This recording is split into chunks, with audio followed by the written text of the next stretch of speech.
while boosting the local bioeconomy, creating more jobs and doing skills transfer. According to the two entities, mycoprotein uses significantly less water in its production compared to traditional animal-based proteins. The CSIR also says mycoprotein emits fewer greenhouse emissions like carbon dioxide and nitrogen dioxide than commercial animal protein manufacturing. Yodi Sanjamela for CGTN in Pretoria, South Africa. Across Africa, the emergence of mysterious viral diseases has once again sparked questions over lab safety standards. Most countries across the continent have one or more institutes dedicated to virus research, and scientists are warning that accidental leaks or carelessness from labs could lead to outbreaks of diseases such as Ebola and Mpox. Just what kind of control measures do these labs have in place is the question. CGTN's Isabel Nakiria has this report from Kampala. What seems to be a near constant outbreak of new viruses has Africa's scientific community on edge. In the past few years, millions of people have been killed globally from diseases like Ebola, COVID-19 and Mpox. Massive amounts of research are being conducted into where they originated and how they spread. One possibility is that they come from the very labs that are carrying out the research. In Uganda, which is still overcoming an Ebola outbreak, it's a very real problem.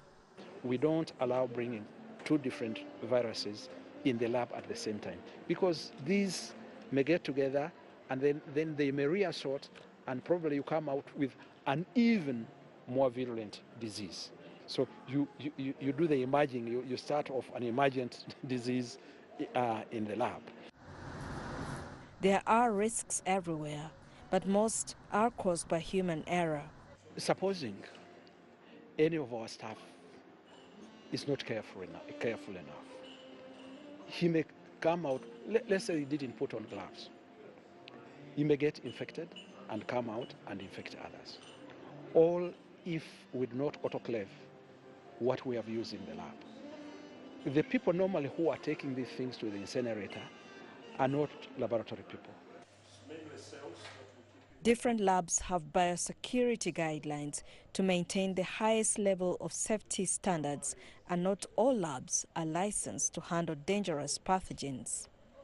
The Uganda Virus Research Institute is one of the country's high containment labs studying some of the deadliest pathogens.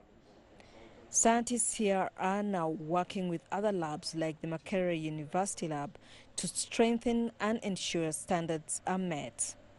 It's making sure that the pathogens that you are handling are safe to handle, and it's making sure that there is good monitoring, not just inside, but also outside. So the control measures are absolutely robust. Fighting near a lab in the eastern DRC has sparked fears over the possibility of an Ebola outbreak. Global concerns over lab safety persist, but researchers here say with strong safety policies, these risks can be minimized. Isabel Nakiria, CGTN Kampala, Uganda. China's record-breaking animated film Ne Zha 2 is hitting screens in more countries across Asia this week, with the latest being Malaysia. As Rian Melson reports from Kuala Lumpur, with its popularity at the box office, it could hit new heights. It is part of a trend that is seeing more viewers in countries such as Malaysia keen to watch cinema from the mainland. The Ne Zha 2 juggernaut has rolled into Malaysia. And given its record-breaking performance at the Chinese box office, strong reviews and lots of social media coverage, people in Malaysia are unsurprisingly keen to experience it for themselves. That buzz was evident at the film's opening day here, and audience reaction has been very positive. I feel it's great, the animation is great, and the plot really reflects our Chinese culture. It's really great. I think it's really great because it has depth and moral values. Also, I feel the portrayal of family bonds and friendships is rather heartfelt. It looks great. It's well structured. Chinese animation has really improved a lot. Everyone should come and watch it. TGV is one of Malaysia's 2 big Cineplex chains. The customers has been starting booking ticket on Sunday when we first allowed the ticket booking, and the response has been to an extent that we have not seen before. So we are very encouraged by the response. While Ne Zha 2 may well end up surpassing all previous films from China in terms of box office success, over the recent Chinese New Year period, 2 other films from China were among the most popular locally. TGV says the trend is clear. We are very pleased to see that a significant improvement in terms of quality of the Chinese-made movie, in terms of the storyline, in terms of appeal to the customers. And we also find that it appeals to all segments of customers in Malaysia. Chinese language films in Malaysia are subtitled in both English and Malay, so all the films from China can attract viewers beyond the roughly 1/4 of the population who are ethnic Chinese, helping drive further box office success. Ryan Meltzer, CGTN, Kuala Lumpur. China has just wrapped up its annual political meetings in Beijing, and once again the country's ties with Africa were part of the discussions. During his press conference, Foreign Minister Wang Yi said relations between the two have never been better.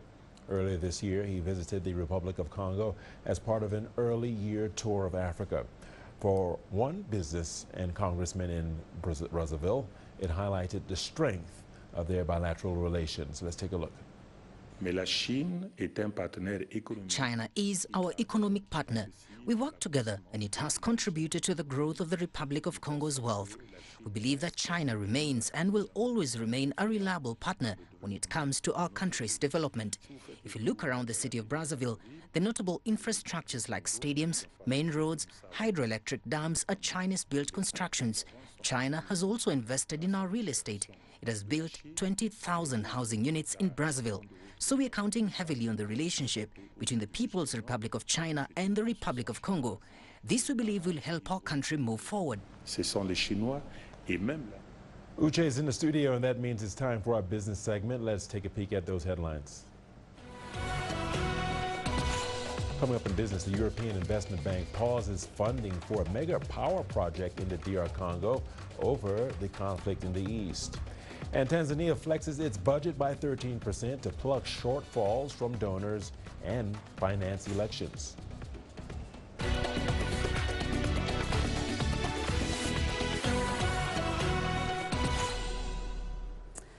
Welcome. Well, let's start off with that European Investment Bank story. It is delaying its financing for a $760 million hydropower plant in East Africa. Now, that facility on the Ruzizi River straddles the common border between Rwanda and the Democratic Republic of Congo. It is an area which is currently experiencing much violence as, of course, the Congolese government struggles to deal with an armed rebellion there. Now, investors in the project include Germany's state-owned development bank, KfW, as well as the French Development Agency, the African Development Bank, and the World Bank. Now, the proposed 206-megawatt plant will be the first public-private partnership project to generate renewable energy from shared resources in Africa. It will supply electricity to some 30 million people once completed, and that includes residents in nearby Burundi. Well, let's move on now to Tanzania. It plans to increase overall spending by roughly 13% in the fiscal year from July. This is despite a number of headwinds the country is facing, and that's notably debt repayment commitments, the cost of an upcoming general election, and America's pause in overseas aid. Now, an early draft showed that the government's plans to spend about $22 billion in the period. Finance Minister Mwigulu Nchemba presented it to a parliamentary committee on Tuesday. The final budget will be read back in June, and the government hopes to raise the majority of the budget from domestic revenue sources. Meanwhile, South Africa's budget may have to be tweaked again, and that is as the ruling coalition continue to bicker over a value-added tax hike, and that is according to the country's finance minister. Now, Enoch Godongwana had his first attempt blocked a few weeks ago and was asked to revise that budget. However, his new proposal, which scales back the size of the proposed VAT increase from 2 percentage points to just 1, and is spread over 2 years, still doesn't satisfy the majority of parties in the country. Now, Godongwana's African National Congress, the senior member of the ruling coalition, needs the support of at least one other major party for the budget to pass. Its main partner in the government, the Democratic Alliance, is dead set against any tax increases. It is a problem the long-time ruling ANC has never faced before, as of course it was forced to share power last year after losing its parliamentary majority. Here's CGTN's Sumitra Naidu with more details on the story. Political parties in the government of national unity had 3 weeks to reach consensus after last month's showdown when the finance minister was forced to cancel the initial tabling of the budget. The Treasury had to retract its proposed 2% VAT hike, but received the go-ahead on a 1% increase split over 2 years, taking the value-added tax rate to 16% in 2026. Madam Speaker, VAT is a tax that affects everyone. By opting for a marginal increase to VAT, institutional effect and impact were costly considered. The increase is also the most effective way to avoid further spending cuts and to enable us to extend the social wage. The 0.5 percentage hike in VAT will rake in around $1.5 billion in revenue this year, less than half of the $3.5 billion that would have come in under the 2% VAT hike proposed in February. Next year's 0.5% increase will rake in a further $738 million. In order to fill the gap, social grant recipients will get a smaller increase this year. Home Affairs will also receive less, and the contingency reserve has been reduced to $270 million. Some of these savings will be used to build up fiscal buffers that we need as protection against future economic shocks. Shocks like the COVID-19 pandemic and other uncertainties stemming from the rising geopolitical tensions and the global economic ramifications thereof. The 5.5% wage increase for public servants will cost an additional $1.3 billion. The COVID-19 social distress grant will be extended for another year at a cost of $1.9 billion. And $277 million will cover the cost of deploying SANDF troops to the DRC. $55 billion has been allocated to infrastructure projects over the next 3 years to help spur economic growth. There still is a significant budget deficit, but the minister said a decision was made not to accrue further debt in order to fund shortfalls. The Treasury projects that debt will peak next year at 76.2% of GDP and recede in the following years. But with just 1.8% growth forecast over the medium term, South Africa's finances will remain strained. Sumitra Naidu, CGTN, Parliament, Cape Town. Well, let's now turn to international news. And U.S. President Donald Trump has pledged to impose more tariffs, and that's as countries and blocs around the world respond to his new duties. Now, the European Commission announced it will impose retaliatory tariffs on about $28 billion worth of U.S. goods starting next month, while Canada said it will place tariffs on more than $20 billion worth of U.S. goods. Now, the EC President, Ursula von der Leyen, said the response was intended to be strong, but proportionate, adding that the EU is ready to engage in a meaningful dialogue.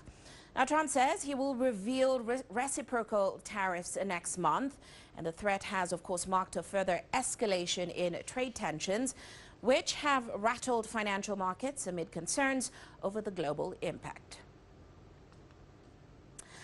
Heading to South Korea, the country is among many that are now counting the cost from Trump's 25% tariffs, and that's on steel and aluminum imports. Now, the tariffs are expected to heavily impact small and medium-sized businesses, which of course rely on these exports. Well, CGTN correspondent Shane Ham reports on how they're navigating these new challenges. Pressure is mounting on South Korean businesses under the Trump administration's steel and aluminum tariffs. This company manufactures aluminum components that go into air conditioners, heat exchangers, and transformers. Last year, its exports generated nearly $8 million in revenue. But now the company says an ongoing export deal with one U.S. firm worth $5 million annually is now in jeopardy.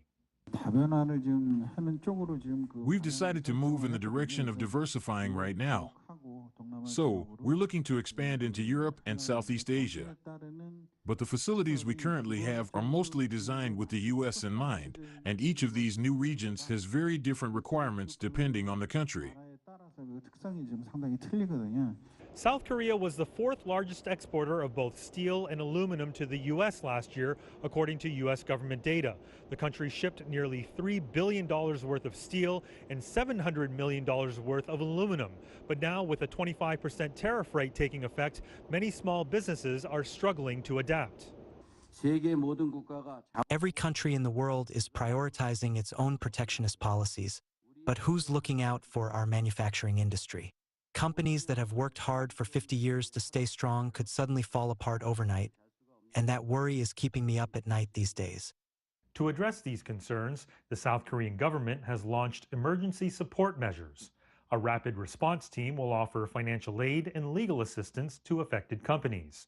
Officials also plan to help exporters diversify their markets beyond the U.S. If tariffs cause any issues, we're ready to step in with support through our export vouchers. We also have emergency management stabilization funds already in place. As small manufacturers brace for the economic fallout, the hope is that swift policy action can cushion the impact on small businesses looking for big results. Shane Ham, CGTN, Hwasong, South Korea. Now, of course, President Trump is facing plenty of blowback for the global trade tensions that some experts think will lead to a global recession. But the U.S. president has at least one favorable metric, as Owen Fairclough now reports. In a week when Donald Trump's trade wars have been blamed for raising fears of a recession here in the U.S., the president has at least caught a break on inflation. Prices increased 2.8% on an annual basis in February, lower than January's 3% jump. But egg prices jumping more than 10% due to the avian flu outbreak are a reminder that inflation persists in some parts of the economy. Trump has repeatedly pinned all this on his predecessor, most recently during last week's address to Congress.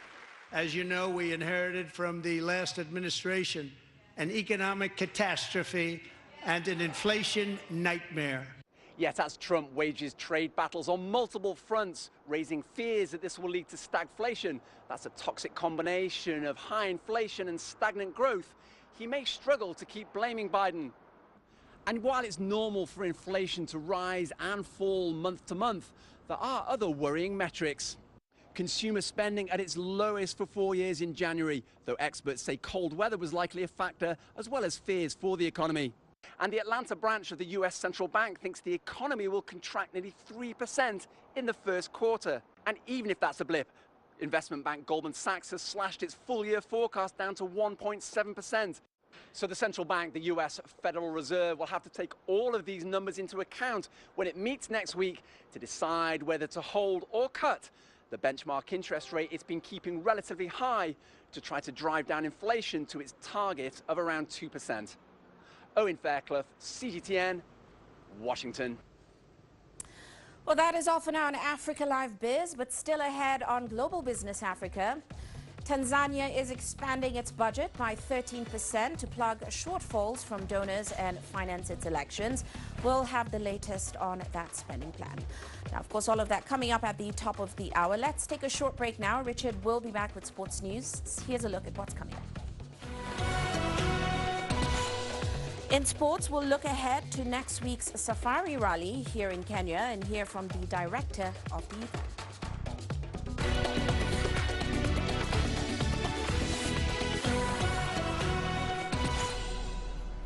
Well, welcome into Sport on Africa Live with me, Rich and Todd. We begin with motorsport, and excitement is building here in Kenya ahead of next week's Safari Rally, or what will be the third round of the 2025 World Rally Championships.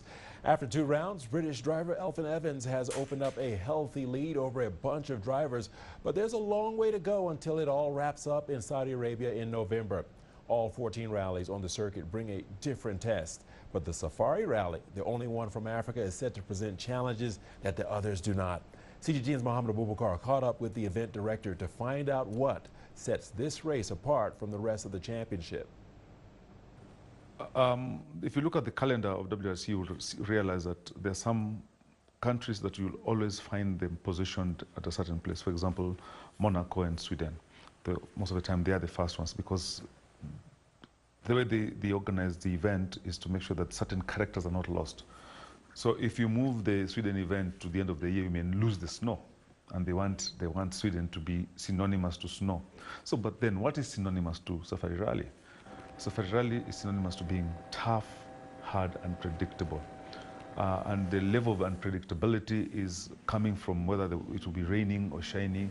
I remember there's a stage that started off, I think last year and the previous year. It started off as a dry stage, but it ended up as a wet stage.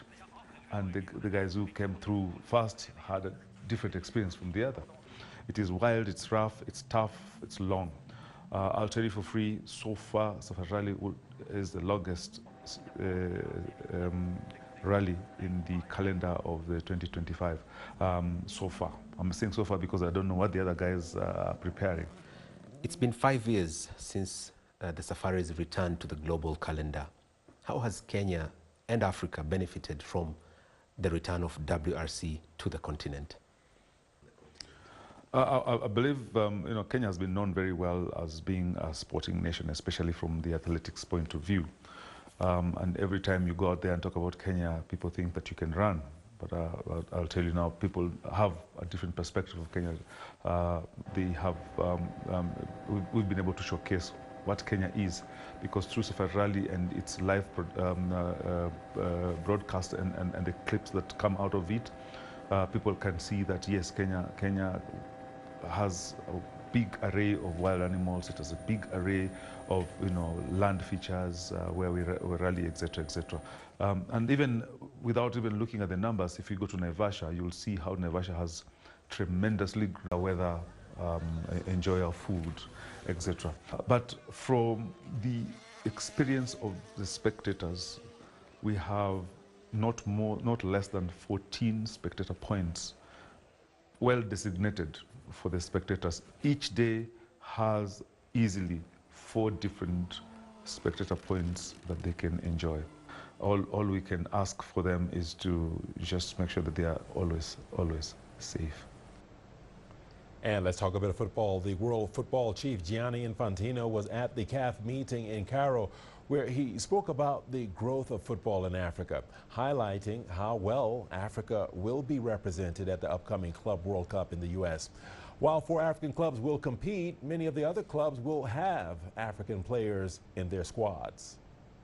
There will be 147 African players playing in the FIFA Club World Cup this year. And these 147 African players will play for 16 clubs from all 5 continents, and they will represent actually 22 different countries from Africa. So for the first time, you will have representatives of 22 African countries in a FIFA World Cup. And Africa will see crucial qualifiers for the 2026 FIFA World Cup later this month. And for Kenya's new head coach, they are must win if the Harambee Stars have any chance of making the finals in North America. Benny McCarthy oversaw his first training session on Wednesday ahead of games against the Gambia and Gabon. Kenya are currently 4th in Group F, 5 points behind group leaders Cote d'Ivoire. Realistically, though, their best chance is to get 2nd place and hope that's enough to secure a playoff.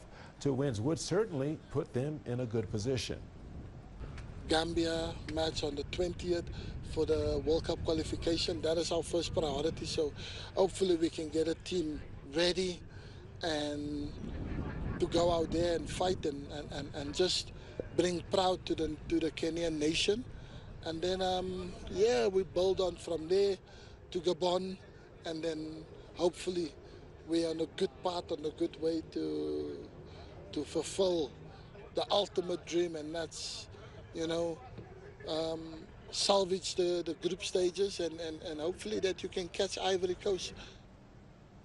Manchester United's head coach has admitted his side are underperforming this season. Ruben Amorim was speaking ahead of the second leg of their last 16 clash with Real Sociedad at Old Trafford tonight. United may have their problems in the Premier League, but it's been pretty plain sailing in the Europa League so far. They remain unbeaten in the tournament, including a 1-1 draw in Spain last week. Amorim, who only took on the job in November, says he's more focused on getting his team playing to the style and intensity he wants. And that, he says, is his real challenge. I think if we being not honest, in this moment, everybody, me, all the players, we are underperforming this season.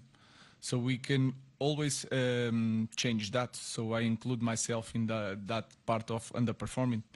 And you are talking about players like Casemiro, for example, that won everything. And we know that these kind of players can play so much better. So that is the focus. The quarterfinals lineup will be finalized tonight with 7 other ties down for decision. Jose Mourinho takes his Fenerbahce side to Scotland with a mountain to climb after losing 3-1 to Glasgow Rangers last week. The Portuguese coach has an excellent record in Europe's secondary competitions, taking FC Porto, Manchester United and Roma to glory at different times. Fans of Fenerbahce must have been dreaming of such glory when he was confirmed as boss, but the club only barely squeezed into the knockout stages. Mourinho says he's preparing his players to give tonight's match everything they have.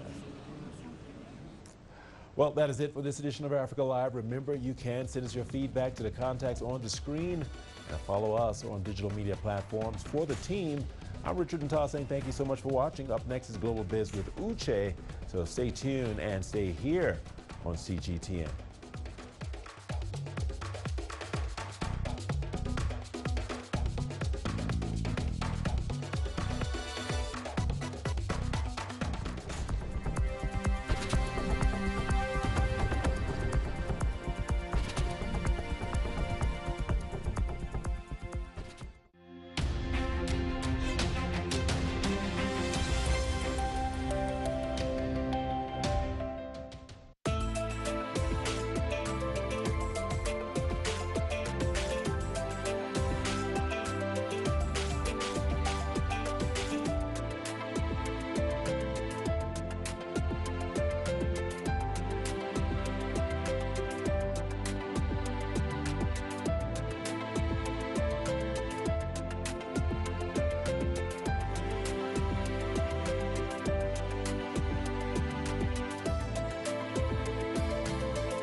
to your new age, amazing son, Master Emmanuel Sylvester Olu-Williams, as you turn 10 on the 12th of March.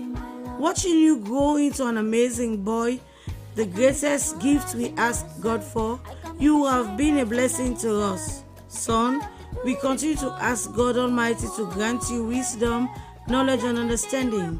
May you continue to be the head and not the tail as you continue to excel in your academic work. Wishing you long life, God's guidance, good health and protection.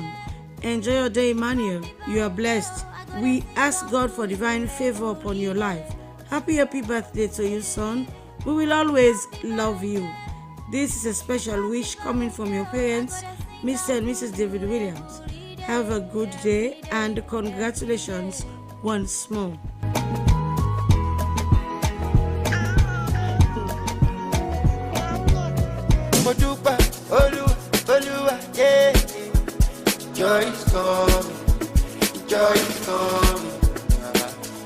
Happy glorious birthday to our spiritual father, shepherd and servant of the Most High God, Reverend James Bangura, General Overseer of the Zion Praise Tabernacle at Hill Station, Botomango.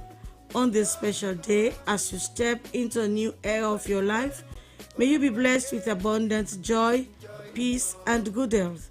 Your guidance and faith have touched so many lives, and we are grateful for your leadership and love. To many more years of blessings and fulfillment in Jesus' name. Congratulations and have a blast, Daddy. This request is coming from your daughters in the Lord, Christiana Kamara and Cecilia Alisese of the Sierra Leone Broadcasting Corporation.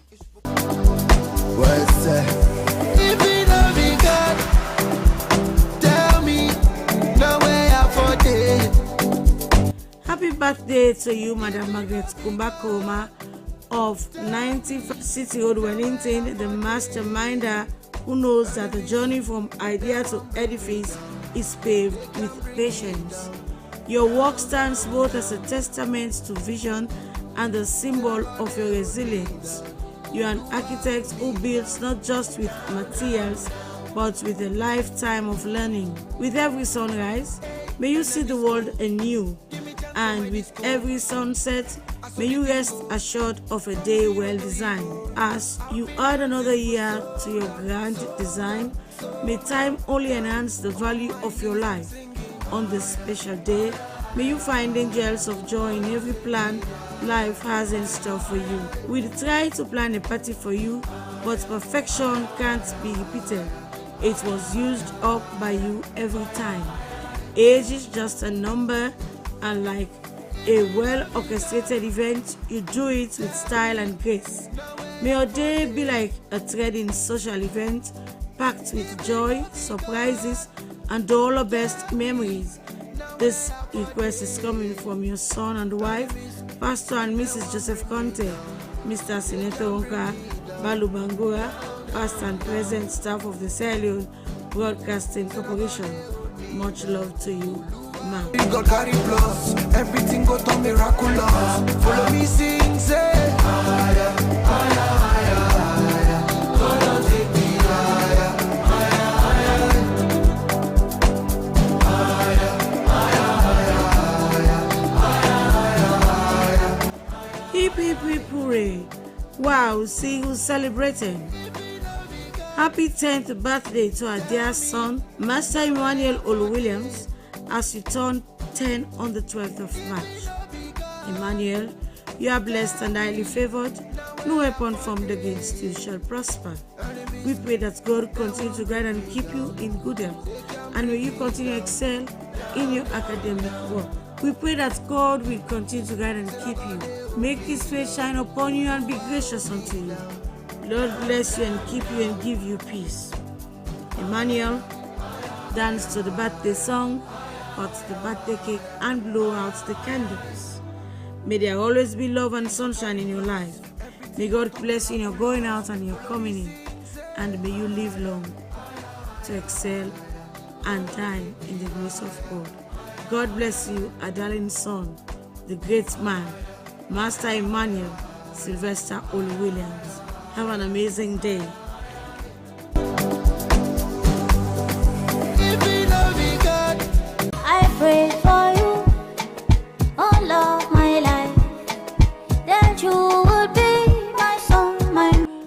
birthday to our wonderful daughter, Samuela Blessing Rachel Stanley of the YWCA Preparatory School, Brookfields. I hope your day is filled with joy, laughter, and everything you wished for. May this year brings you even more happiness and success. I am so honored to call you my daughter, just when I think you can brighten my life evermore. You continue to do it year after year. You have always had a heart of gold. You illuminate the lives of everyone you encounter. Happy birthday to the best daughter on planet Earth. Cheers, my lovely daughter, and have a wonderful birthday. Congratulations, Sam Gal. This request is coming from your father, Samuel Abiose Stanley, Mom, Tomilia Faith Stanley, and the rest of the family at home and abroad.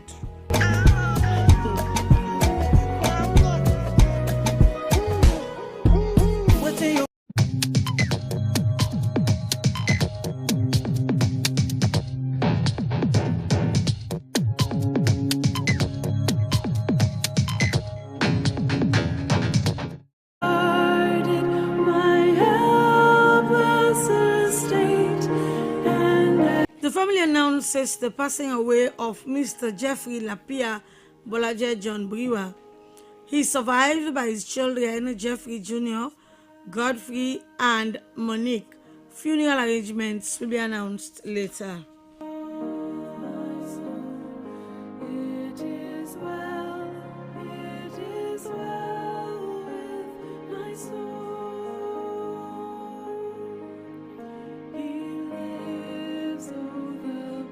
The death took place on Wednesday, the 12th of March, of Mr. Emmanuel William Wilford Scott of 33 8 King Street, Moretown, former employee of the Guma Valley Water Company, aged 57. He is survived by his wife, Mrs. Clarice Williams, and daughter, Mrs. Camilla Williams. Funeral arrangements will be announced later.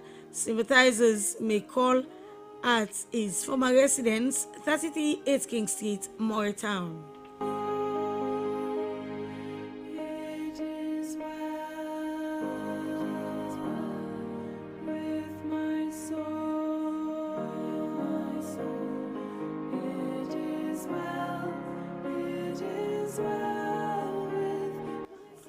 The death is reported of Mrs. Kai Kamara, commonly called Mami Kai, a popular trader at the government secondary technical school. She died at her residence, 102A Bassett Brookfields, Freetown, formerly of 12 Willoughby Lane, Brookfields, aged 88. Funeral arrangements will be announced later. Sympathizers may call at her residence, 102A Bassett Brookfields, Freetown, or call on mobile numbers 076 665 563 or 078 509 963.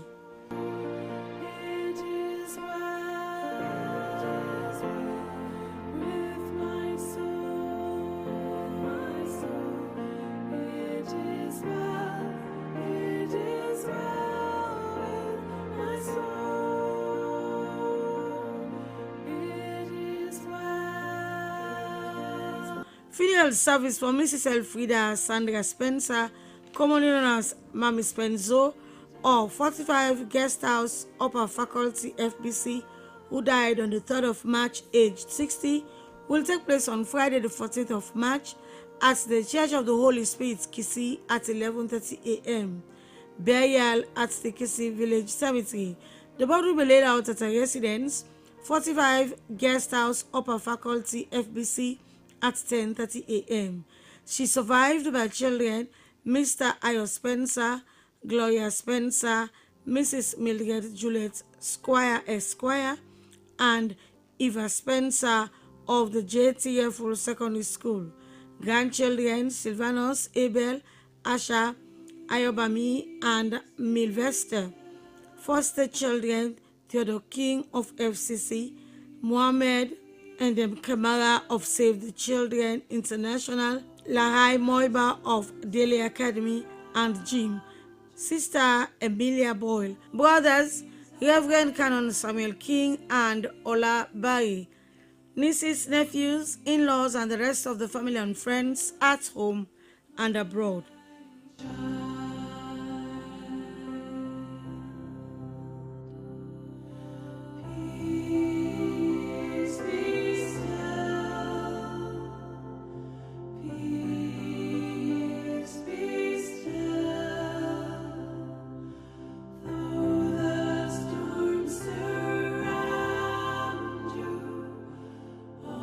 The death is reported of Pastor Desmond Roberts, commonly called Super Des or Desi Barrett, formerly of 4 Ascension Town Road, aged 60.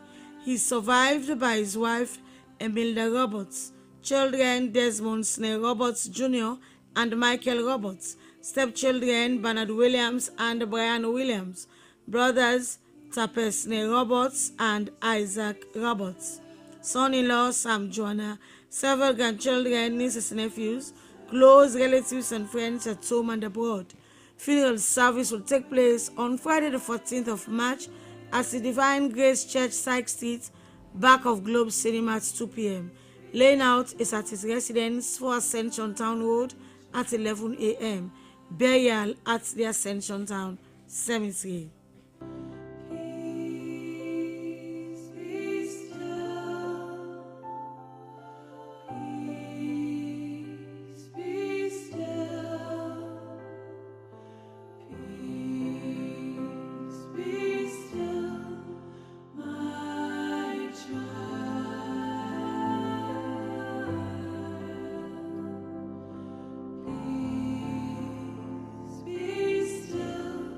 The death took place on Friday, the 28th of February, of retired Deputy Superintendent of Police John Adikali Kagbo of 4 Sumaila Town, aged 60. He is survived by his wife, Mrs. Fudia Ruth Kagbo, children Ezekiel Santiki Kagbo, John Hage Kagbo, and Emmanuel Mbemba Kagbo, granddaughter Ruth Thelma Namine Kagbo, several brothers, sisters, uncles, aunts, cousins, nieces, nephews, relatives, and friends. There will be a laying out on Friday the 14th of March at 4 Sumaila Town from 10 a.m. to 11 a.m. and at St. Augustine's Church from 11:30 a.m. to 12 noon, followed by a funeral service at 12:30 p.m. Burial at the Ascension Town Cemetery. May his soul rest in perfect peace.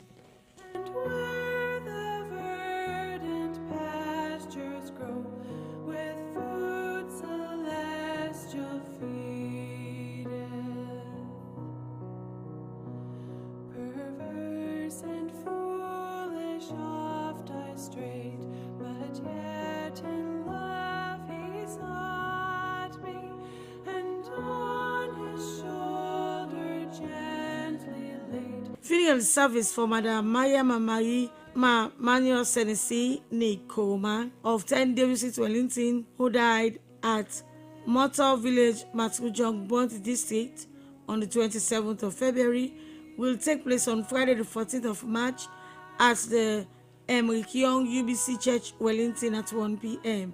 Burial at the Palmer Street Cemetery, Wellington. There will be a vigil at the church on Thursday, the 13th of March at 7 p.m. She is survived by children. Mabel.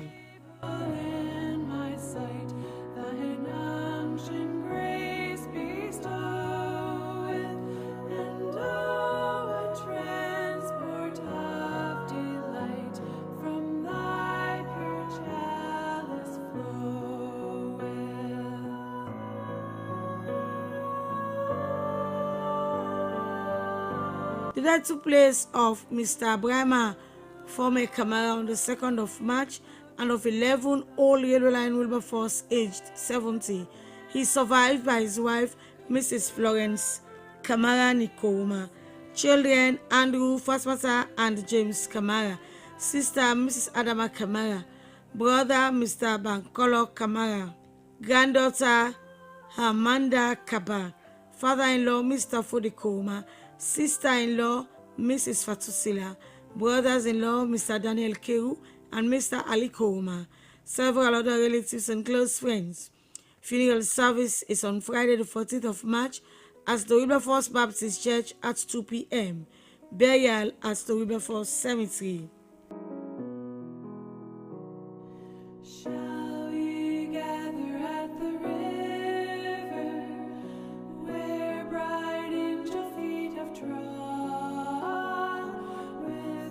its crystal tide forever, flowing by the throne of God.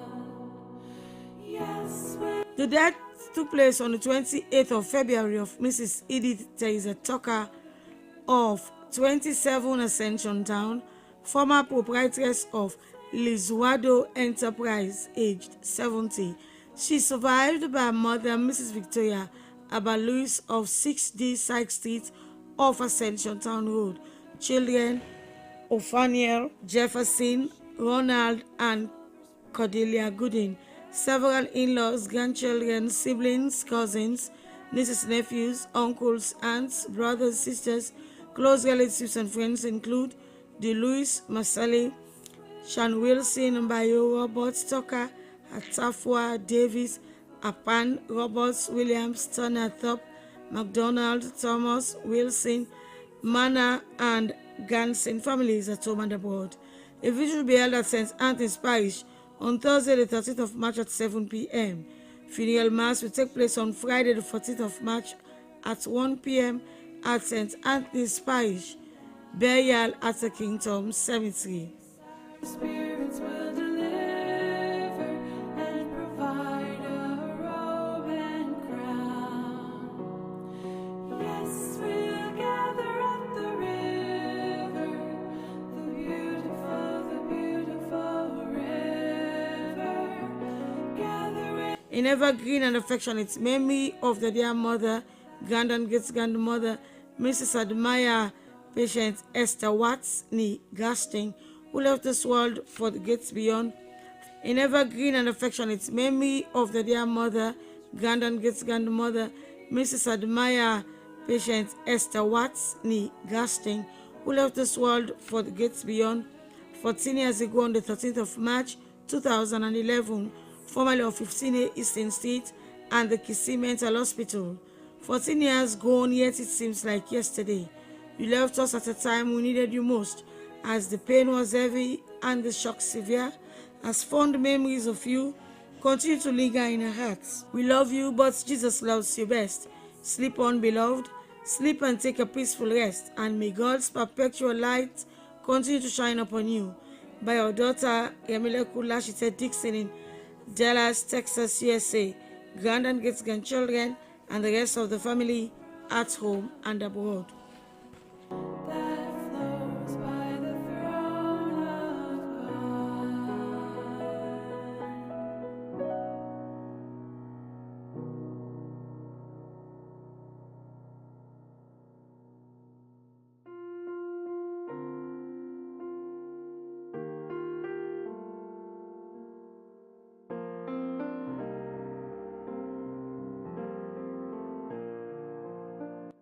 In evergreen and affectionate memory of a life filled with love and laughter, we remember the first death anniversary of Mr. George E.A. Paulette, who left this world for the gates beyond 1 year ago on the 13th of March 2024. You are gone but not forgotten. Your life was a blessing to us all. It saddens us to remember your death. Your presence is deeply missed. You are gone from our sights, but not from our minds. You were gone before we knew it. You are still loved, still missed, and still very there. Rest in perfect peace, and may light perpetual shine upon you. Sadly missed by your mother, Mrs. Martha Paulette, brother, children, and the rest of the Paulette family at home and abroad. Rest in peace, our sweet prince. Goodbye. perfect submission, perfect delight, visions of rapture now burst on my sight. Angels descending, bring from above. Oh, must fly. A chilly wind begins to blow within. Inna lillahi Rajun. The death is reported of Madam Zainab Sise, also known as Charlie, age 53. She survived by her husband, Mr. Hassan Sise, in the USA. Children, John Koma in Freetown, and Assanatu Sise in the USA. Brothers Alpha Sise, Abbas Sise, Mohamed Sise, Abubakar Sise, Ali Tito Sise, Kamarale, Sanfa Sise of Bauma Station, and Usman Bangura. Brothers in the USA, Mohamed Sise, Ibrahim Sise, Jibrila Sise, and Frank P. Sise. Aunt Haja Ami Sise Songo. Sisters Haja Aminata Sise, Aisatu Sise 1 and 2, Kadiatu Sise, Mariatu Kabia of Wabu, Marie Sise and Salimatu Bangura of Bo. Friends and families of Madina Phase 2. In-laws Umar Uba, Mohamed Sise, Usman Tawali, Gbese Sise, Fino Sise, Mariam Adabo, the Sise family of Songo, the Brown of Songo and Regina Street, the Davis of family of Songo, the Muslim Jamaat of Songo, close friends and traders at Abacha Street and Garrison Street. Funeral prayers will be said on Friday the 14th of March after Juma prayers. Burial will take place at Songo Colony. Vehicles will be available at Annie Walsh Street and Allentown. Furniture at a cost of 40 leones to and fro. If only I knew that before the line grew short and came my turn.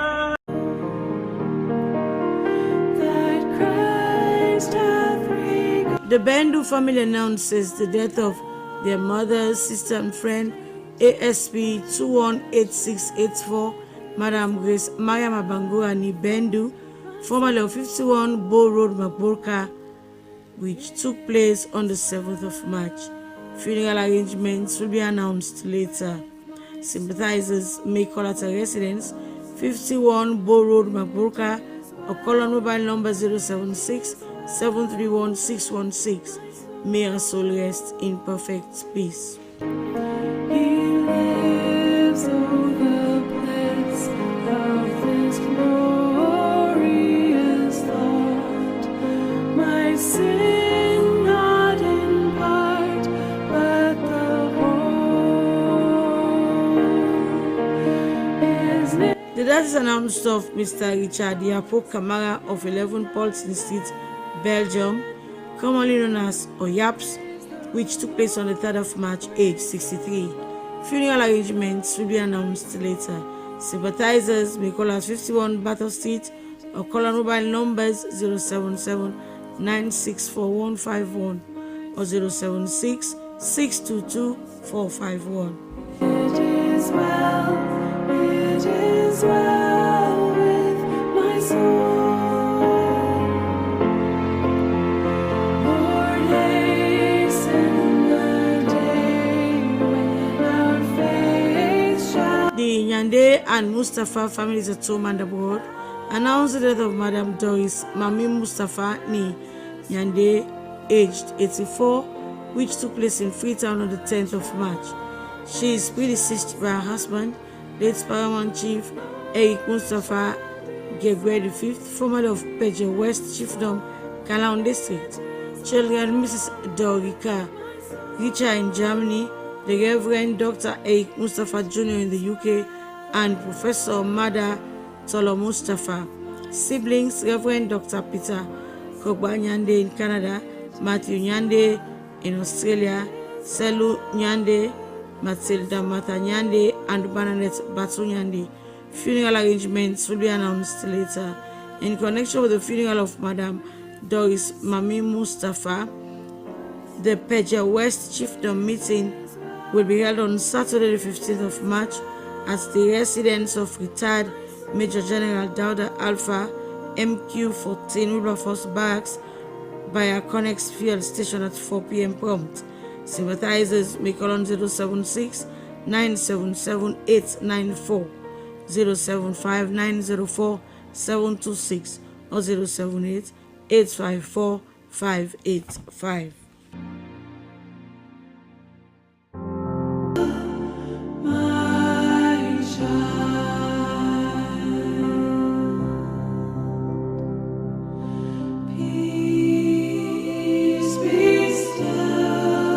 The death took place on the 4th of March of Mrs. Rosalind Emil Iyambide Wright, formerly of 4 Emmanuel Street, Upgon, aged 45. She survived by her husband, Mr. Emil Alfred Esawanu Wright. Children, Emmeline and Rosamond. Mothers, Mrs. Mimi Come in the UK and Alayi Shaw in Freetown. Several sisters, aunts, uncles, in-laws, cousins, close relatives and friends at home and abroad. There will be a vigil at the Gibraltar Methodist Church, Sani Abacha Street, on Saturday the 15th of March at 7 p.m. There will be a laying out at the Gibraltar Methodist Church Hall on Sunday the 16th of March from 12 noon to 2:15 p.m., followed by a funeral and communion service, burial at Sekisi Road Cemetery.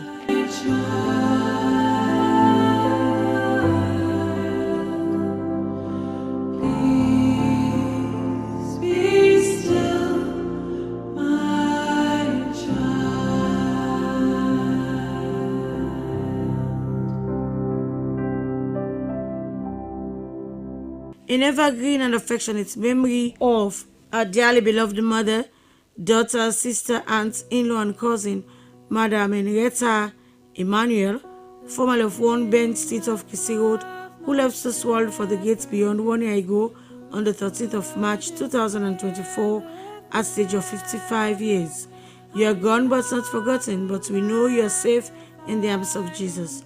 You were gone before we knew it, as only the hearts that love know the sorrow of parting. Sleep on, our dearly beloved, sleep and take a peaceful rest till we meet again on that beautiful shore. You are still loved, still missed, and still very dear. Rest in perfect peace, and may light perpetual shine upon you. Sadly missed by the family at home and abroad. Goodbye, goodbye, and good night. Perverse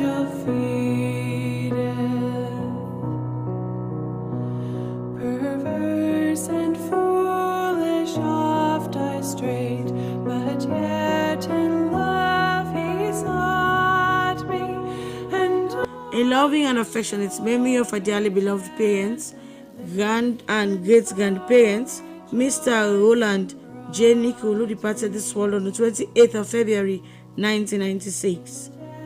Papa, as we normally call you, it's 26 years now since you left us, and Mrs. Elizabeth Morenike M. Nicol, who also departed this world for the gates beyond on the 10th of March 1991.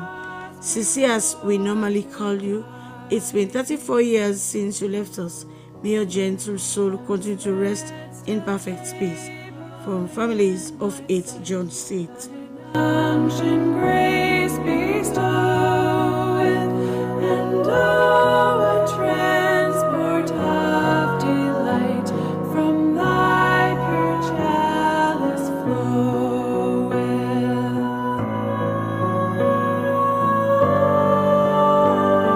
The death took place on Friday the 28th of February of Mrs. Edith Teresa Tucker of 27 Ascension Town.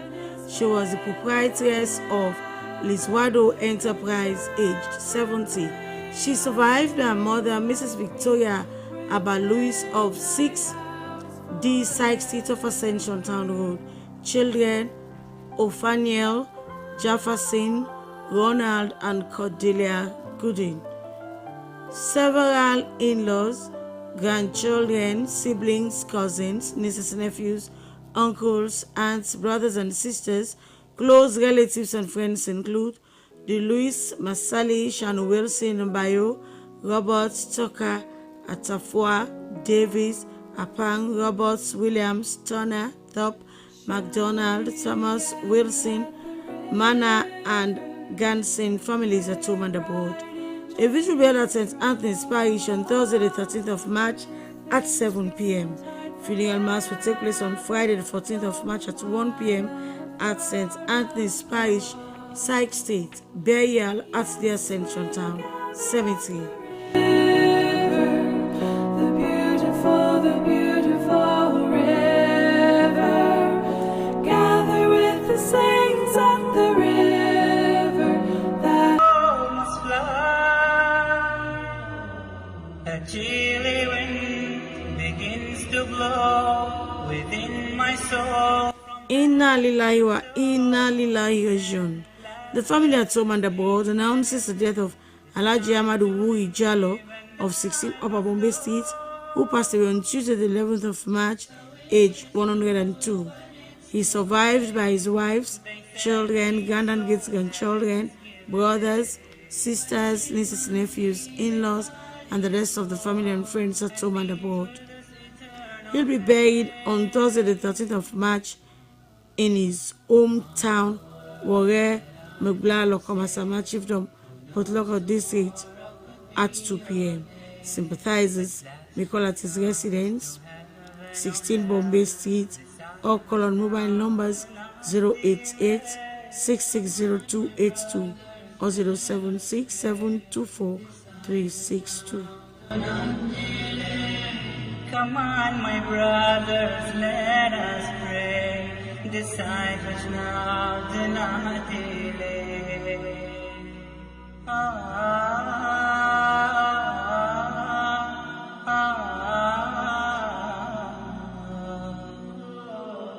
Oh God, I cannot see. My eyes are blind. It is well. To the glory of God for a life well spent, the death is reported of Mr. Christian Evans Magaji Cummings of 11 Coca Lane, Kleintown, which took place on Monday the 10th of March, aged 70. Funeral arrangements will be announced later. Sympathizers may call at his residence, 11 Quaker Lane, Kleintown, or call on mobile numbers +23278 513 552 or +23299 778 930. And has shed his own blood for my soul. The death took place on Sunday the 9th of March of Mr. Emerson Smith of 21 Berkeley Lane, Tengbetown, and formerly of the Estate Department, Frabe College, aged 75. Funeral arrangements will be announced later. Sympathizers may call at his residence, 21 Berkeley Lane, or colon 076 652 696. Make his soul rest in perfect peace. My sin not in part, but the whole is nailed to his cross, and I bear. The death announced of Mrs. Deborah Lawrence of 28 Mena Drive, Juba, which took place on the 10th of March.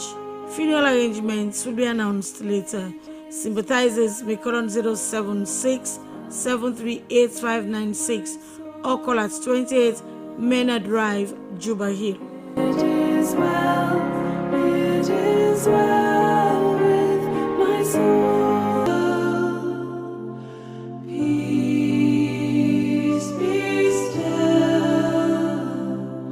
Funeral and communion service for Jonathan Modupe Nathaniel Bishop will be held on Friday the 14th of March at the Ebenezer Methodist Church, Moretown at 2:30 p.m. Burial at the Moretown Cemetery. He survived by his children Femi Kagbo, Ernest Kasho Bishop, Philip Leslie Bishop, Julius Williams, and Harold Olatunji Bishop, both in the USA. Siblings Oju, Shola, Abayomi, and Funke. Grandchildren Esther, Eden, and Hendrix Bishop. Several nieces, nephews, close friends, and other relatives at home and abroad. May his soul rest in peace.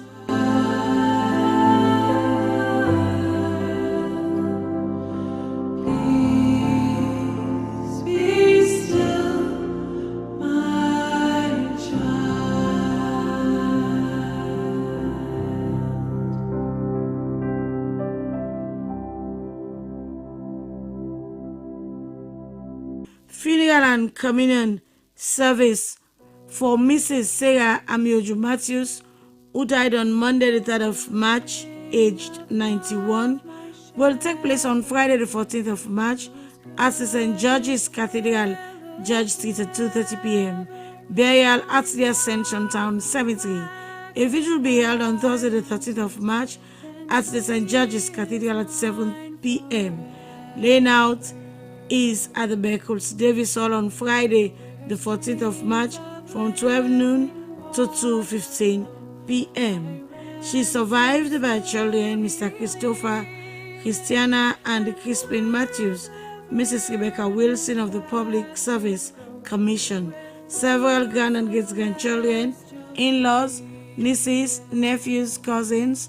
Other relatives and friends include Deshaw, Matthews, Wilson, Davis, Jatoka, Kawan, Klein, Nicole, Atjivon, Pratt, Sanu, Davis, and Johnson families, all at home and abroad. Sympathizers may call at 44 Battle Street, Freetown, between the hours of 9 a.m. to 6 p.m. or contact mobile numbers 076 959 738, 030 547 049, or 076 900 073. My rod and staff, my comfort still, thy cross before to guide me. Thou spreadst a table in my sight, thine unction grace bestow. In loving memory of the beloved mother, sister, aunt, and grandmother, Mrs. Amy Iyamide Finney, who passed away on the 12th of March 2023, aged 79. 2 years have passed by, but your love, kindness, and warmth remain forever in our hearts. Your presence is deeply missed, yet we find comfort knowing that love truly never dies. It lives in cherished memories. You rest peacefully in the Lord's embrace, but your spirit continues to guide and inspire us every day. Fondly remembered by the children and the rest of the family at home and abroad.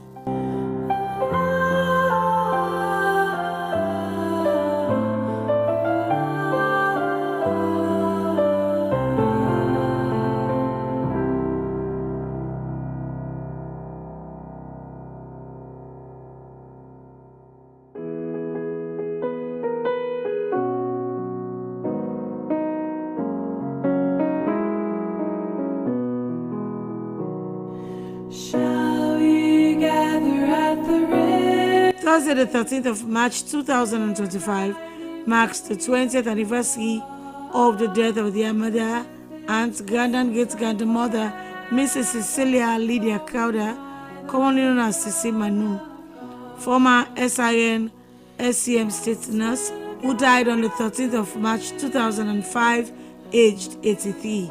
We miss you every passing day and wished you had stayed longer. Cherished memories of you will forever linger in our hearts. 17 years have quickly sped by, and it seems just like yesterday. We love you, but Jesus loves you best. May light perpetual continue to shine on you always, sadly missed by the family at home and abroad. We will walk and worship ever all the happy golden day. Yes, we'll gather at the river, the beautiful river that flows by the throne of God. Here we reach the shining river. Forever with the Lord, amen, so let it be. By death I shall escape from death, and life eternal gain. In loving memory of their beloved great and great-grandmother, Mrs. Tabitha O. Bailey, commonly known as Mama Bailey, first set of double-decker bus conductors, died at the age of 85 years, formerly of 63 Barwick Street and Samia West African Methodist Church, who peacefully passed away 30 years ago on the 11th of March 1995. Mama, as we used to call you, you are gone but not forgotten, as fond memories of you continue to linger in our hearts. Though you are not with us physically, but we continue to feel your presence. We still hear your voice and putting your teachings into practice as they still linger in our hearts. As only the hearts that love know the sorrow of parting. Sleep on, beloved, and take a peaceful rest in paradise with your Maker. You are dearly missed by your great and great-grandchildren. Amen. Goodbye, and good night. By the throne of God, yes, we'll gather at the river,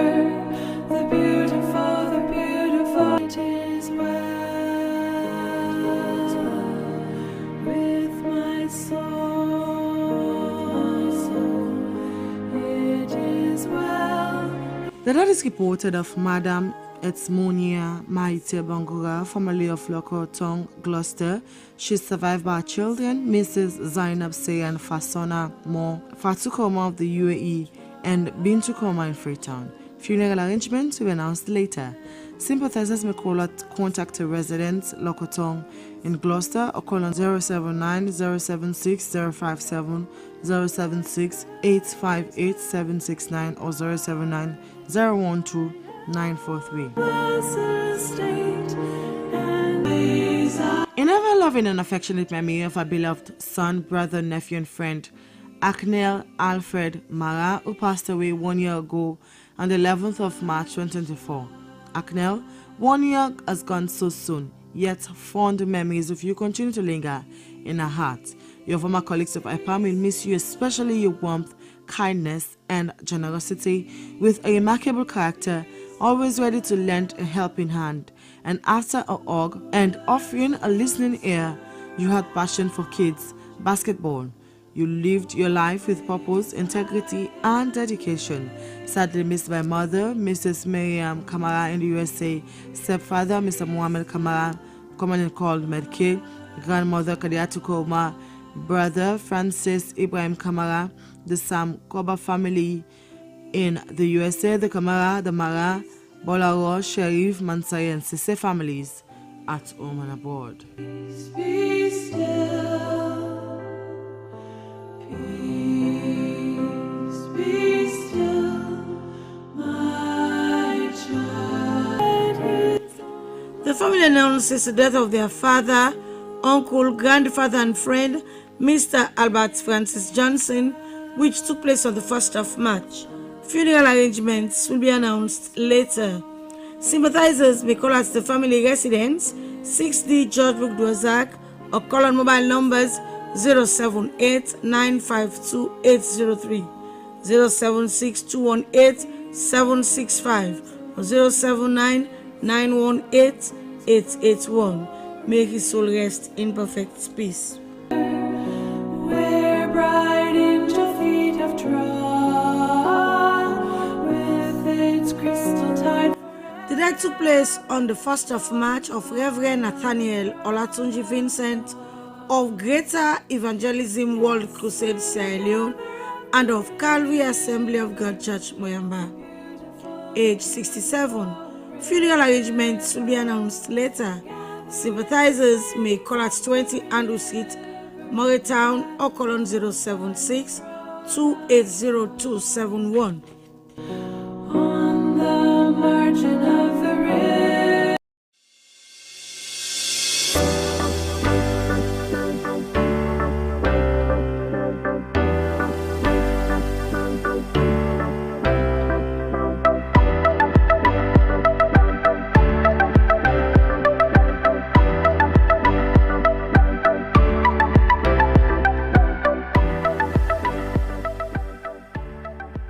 We are the national broadcaster, and I am Sulaiman Baba Toure, a reporter and presenter at the SLBC. Your voice, my voice. From the commercial department, I am Regina Bangura. You are watching SLBC. Your voice, my voice. I am Jonathan Turner, a reporter for Sierra Leone Broadcasting Corporation, SLBC. As a reporter, I do stories on education, health, politics, and more. Stay glued with SLBC to watch my stories. Your voice, my voice. Lucian Ganda, producer Weyus, and producer and presenter Christian Editions on TV. This is the SLBC. I am William Wise, presenter Weyus and also reporter at the SLBC, and this is the SLBC.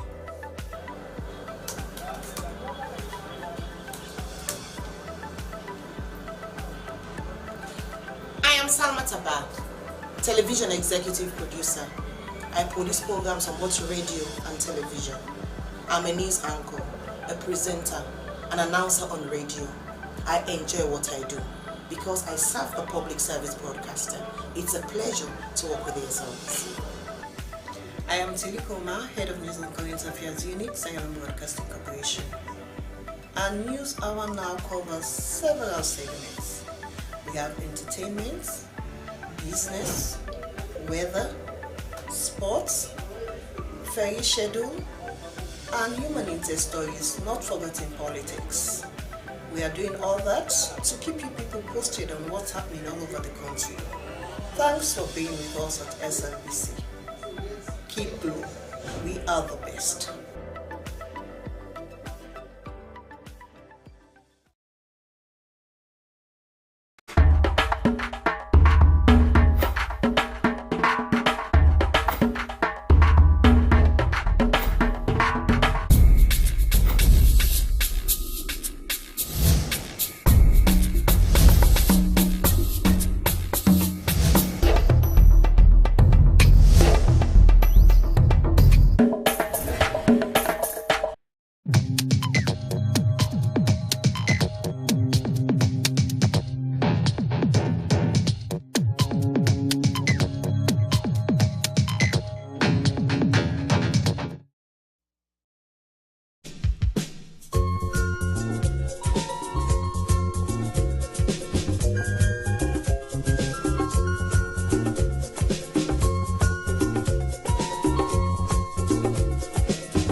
A place cannot produce poems. It can only not prevent them. And Freetown is good at that, for Freetown has its own sudden elegances. People are slow to leave it, quick to return. And there are others who come for a year or two and stay for a lifetime, sensing that they've found a city that is in the world, yet sufficiently on the edge of it to have a different resonance. Let me tell you something about this city. All of us, we're all just passing through, and we've all been here forever. Those who came, those who stayed, those who never returned. Tides turn, seasons change. We've waited and we've watched. But we've always been here. We've always listened. Because there is a different resonance here. It comes from the river, and the land, and the sky. It's our place, all of us. This city belongs to everyone. And you know when it's your time. And it's our time. Listen, we are Freetown. The golden rules of Freetown. Don't pretend you're something that you're not. Don't go thinking you're better than anyone else. Or that anyone else is better than you. Don't shout about it. Get on with it. We are Freetown. Freetown. Freetown. Yeah. We found our voice again. I'm from India and Freetown. I'm from China and Freetown. I'm from the UK and Freetown. I am from Nigeria and Freetown. I am from home and Freetown. This city belongs to everyone.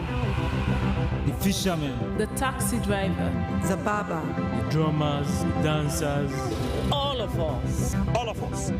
Everybody. We are Freetown. The past is ours. The future is ours. It's our time again. and this city belongs to everyone. The playwright, the greengrocer, The teacher, the dog. This space is ours. This light is ours. The beaches are ours. the rivers now we own. The roads are ours. The bridges now we own. We are Freetown. We are all visitors and we've all been here forever. We've got the mightiest river. And the biggest sky. And there's a resonance again. Freetown. Freetown. We are proud of this place. We love this city. And we want you to love it too. We are proud of this place. Na pass we all dey pass like stranger dem, but we all don dey from there.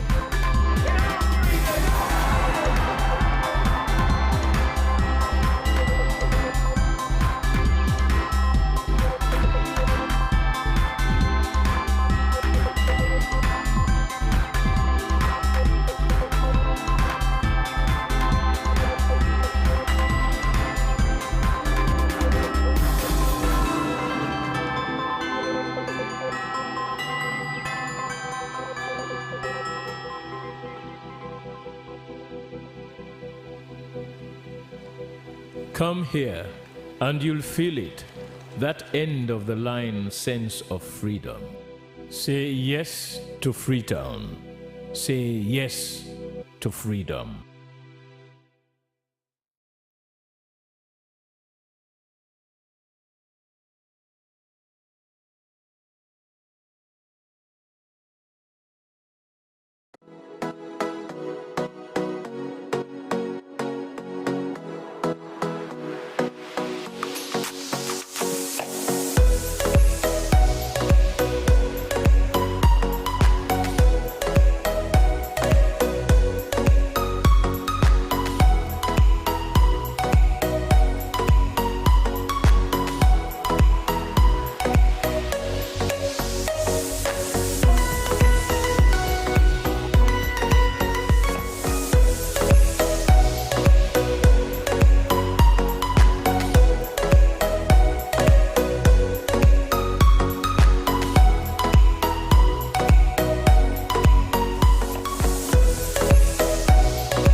Line, which is coming to you live from the public broadcaster I am Asmiba. This program brings to you the decision and policy makers and opinion leaders. With me for the next 1 hour as we delve into different issues today.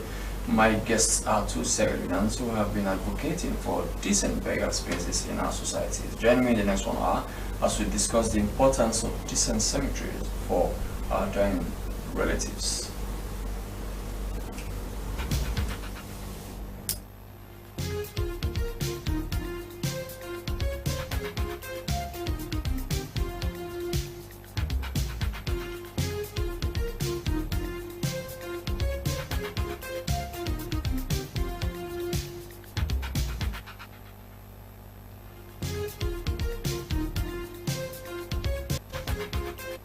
Broadcasting Corporation. You can join us on our Facebook page Slbc Tv and also on radio. Whether it is the Quran or the Bible, one thing the two books have a consensus on is the end of man, which is death. The mode of burials and other funeral rites might be different, but both religions call for decent burial of the departed souls. Sadly, in a country like Sierra Leone, cemeteries are among the most neglected spaces, and sadly, they are degenerating on a daily basis. It is hardly to see a cemetery in Freetown that has not been converted to a dump site, a site that is so appalling. The reason many who hail from the provinces normally leave a will for their remains to be interred in their hometowns, where they are sure of a peaceful rest. It is against this backdrop that the Blissful Eternity, an organization, was born to provide decent burials for our dying people, especially the Muslims who are of the Jamul Jalil. Welcome to Jamul Jalil. Welcome to the bottom line. Yeah, thank you so much. Okay. Thank you very much. Fumba, let me start with Dr. Ibrahim Sali Kamara. The Quran and Islam speak a lot about the right of the dead person, the decency that the dead deserves, the rights of the dead person, the environment that that dead person needs. Discuss more on that. Alhamdulillah Rabbil Alameen. Let me start by saying that the Prophet did not initiate Islam. So which means the values you see today with the Muslims are not the initiation of Muhammad Sallallahu Alaihi Wasallam. Rather, the Prophet said he is like an architect who met the building has started by other prophets, but he did the finishing touches. Like you said in the introduction, the issue of life, the mystery of life. What is life? How does life come into the system of man? Where does it stay? What's the difference between the sleeping and the dead? What happens when life is taken away? How should the body be taken care of? And what happens in the grave is a message you also can find in previous books. Among them you have the Old Testament, which is the book of Judaism, the Act of Moses, and you also find some of these messages found in the scripture of the Prophet Jesus Christ. And you see the way he's said to be buried, the way he's clothed, and you find it more when you come to read the Quran, that life is a sacred institution. Allah created it, and he only knows much about it. So what happens that if Muslims see life, death as the transition for the hereafter. So which means for the hereafter to be good, the beginning is that transition point where it is the grave and it's a cemetery. So all the achievements of man, all the works of man is determined there when it's put in the grave. Allah says that in the mawt alladhi tafiruna fihi, certainly the death which you run from, فَإِنَّهُ مُلَاقِيكُمْ, certainly it will come across you. Thumma, whatever happens, however they cry, تُرَدُّونَ إِلَى عَلِمِ الْغَيْبِ, is that life, that human being will be brought into the knower of all secrets. فَيُنَبِّئُكُمْ, and it's in that grave you'll be shown, man will be shown what he has been doing in the world.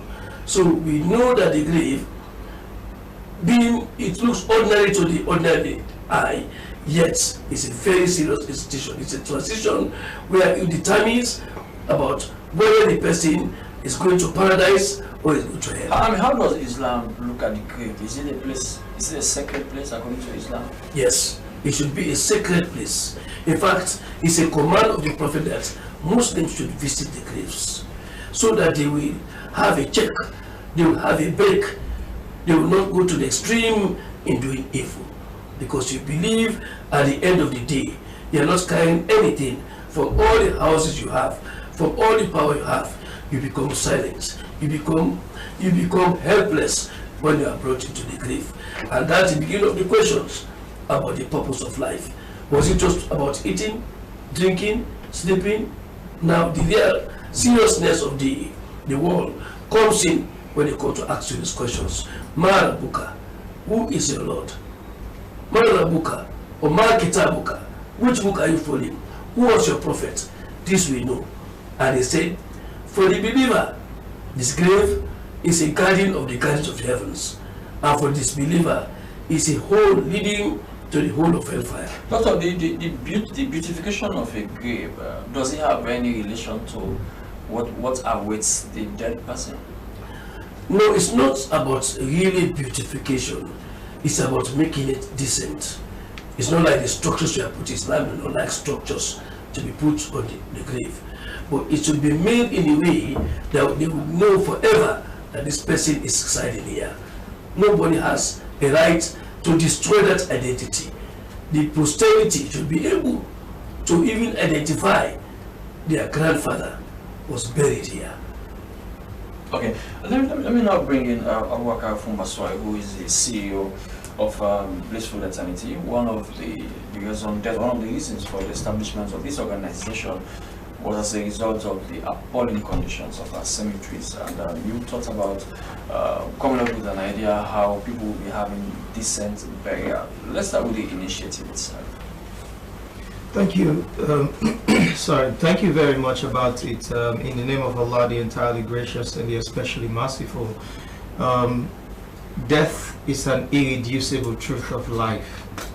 Everyone who has come through life and has lived life and have achieved a lot do know, and of course is aware, that all of our lives has a means of coming to an end, regardless of all of the achievements we acquire on earth. That tells you that humanity burns out on a daily basis.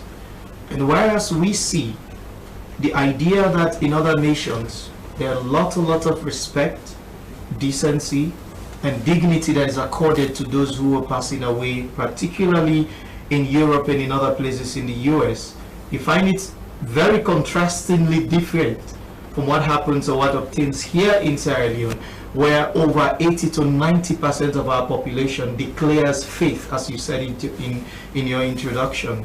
So that is one part where the initiative itself came about.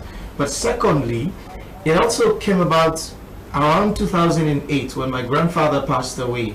I remember I was very young, very small at the time, but I had a lot of confrontations among the family members. It's only when I grew up later I came to understand from my mother that they were having confrontation over the location of the burial, because as early as 2008 there used to be the practice of what we call in Creole pull and put. So it's a way of removing an undecomposed dead body from the grave where they buried, specifically Muslims, and then take those remains, physical mortal remains, the bone and the beef together, whilst they're still decomposing, and put it back into the same what we call shroud. In here we call them kasanke. We tie them up and just drop them on the other side. So there, my grandfather left a will that I should not be buried here in Freetown. If I die, carry my remains to, there was a chiefdom or a village called Pakakabunde that is in Pujon in the southern region of Sierra Leone, where he intended that his remains should be buried. And the key reason for that was because at the time, what he has seen in Freetown. Exactly. It's because at the time it was rife to go to the burial site, and very common to see bones on the top of these grave sites, to even see that the ordinary people within the community themselves never care about the dead. They don't, it's not their business. They just go about their daily activities, forgetting that there's obviously day and night that they're launching themselves into that hole. And then finally, the initiative came out last year in March, when just early in January to February, even globally, Sierra Leone was even covered the story about people in Sierra Leone going to the gravesite and digging up dead bones and using them as ingredients to make some kind of drugs that get people into zombie mood. So that was the time, myself particularly, I decided that, look, can I make a study on our public cemeteries, on our public mortuaries, and also with respect to how the Muslim community handles funerals and burials, and then come out with something that is so tangible that even if you see all of the evidence, you cannot stay back. You always want to come forth. Compelling evidence. Compelling evidence, sure. And yes, exactly. Incontrovertible evidence. And we launched into a 6-month-long social experiment. And then we founded Blissful Eternity to meet up the circumstance of those challenges. Yes, I mean, I'm sure you visited some cemeteries. Yes, sure. Give us some of the cemeteries you visited, let's say in Freetown, for example. Okay, so in Freetown, for example, I remember the first cemetery we visited was Miami Cemetery, and that one is at Allentown. Allentown. Yes, it's at Allentown. Well, mainly Allentown. So we went down to Miami Cemetery, and just before we entered the cemetery, it was written boldly on the walls of the cemetery that do not throw dirt on us, because we were like you are today, and you will be like we are tomorrow. And that very statement was written by the former councillor of the community of the ward himself, who has been very tired with stopping people from going to the cemetery to throw out their garbages there. So what we discovered there is that firstly the burial site itself is a community garbage dump site. Everybody takes their garbages there. Secondly, we discovered that it was completely disorganized. Like you get there, you see Muslim buried here, a Christian buried there, and then a male here, a female here, child grave site. In fact, the burial compound itself, it's not a compound, but the burial space itself, the cemetery, was also a road used by the local community, and that is what we saw in many other places. We also visited Rebis Cemetery. Rebis now is within Calabar Town. When you get to Rebis Cemetery, what you see is that you see the graves scattered all about, firstly. But of course, secondly, you also see a lot of pile of dirt on the grave site. And we have this problem in Sierra Leone where we just bury our loved ones and then turn our backs and never go back again to see exactly how they've been doing. And also that very cemetery has also run out of space. And then we came again to a Pipeline Cemetery. That also is in Calabar Town. It's the same challenge. We saw it, we met there. But an interesting thing that happened almost exactly a year ago is when we entered into the Kisiro Cemetery, which is now a bit closer to this Freetown Central. And what we discovered there shocked us a lot. You know, we entered there, it was around 3 p.m. in the afternoon. I guess you two can remember, there was a popular coach who died, and he was going to be buried there last year. I think it was Coach Lamin. And my camera crew was there at the time. We spoke with the management of the compound. And the thing they told us was that the previous night, imagine in Ramadan, the previous night, they've got up to 120 graves destroyed completely. In just one night? In just one night. And in fact, there were other graves that were already marked for destruction for the next night. And so when we went there, I personally saw over 80 of those graves. Majority of the graves I saw were Christian grave sites. In fact, there was a site I can vividly describe as I sit here, where we saw a Christian guy lying in his suit, just like this suit with tie, in a white casket. It was swarm of flies on the body, and it was almost decomposing at the time. The stench was so heavy around the place, and you know, people were gathering on the top of that gravesite. In fact, it later led to a riot because the boys were like, we don't want this same fate. We don't want, the coach Lamin, who we have just buried, to face this same fate. So that is what we saw there. You get to other cemeteries, you even find the dig holes where they gather these bones and dump them in there and burn them. And in fact, we saw that, of course, at Lumley main cemetery along Regent Road, as well as even at main Watson Street in McKinney. And then we came to, for example, Laka Community. Laka Community houses nearly over 20 or 200,000 people. Guess what? Their burial space now is less than 1 ton lot of land. I was there. I saw it with my camera crew. They now dig in the sand and bury their loved ones there because there's no space. And this is another big problem. In almost all the cemeteries we visited, we found what we call encroachment. There is active encroachment of community members, like people who just come and sell the entire grave space. And even those who come and buy these places, when they're building these places, we had a testimony or comment from community members who told us that at the time when this project was going on here, you could see while they were digging for the foundation of this building, a lot of human bones, dead bones, ripped out of the ground.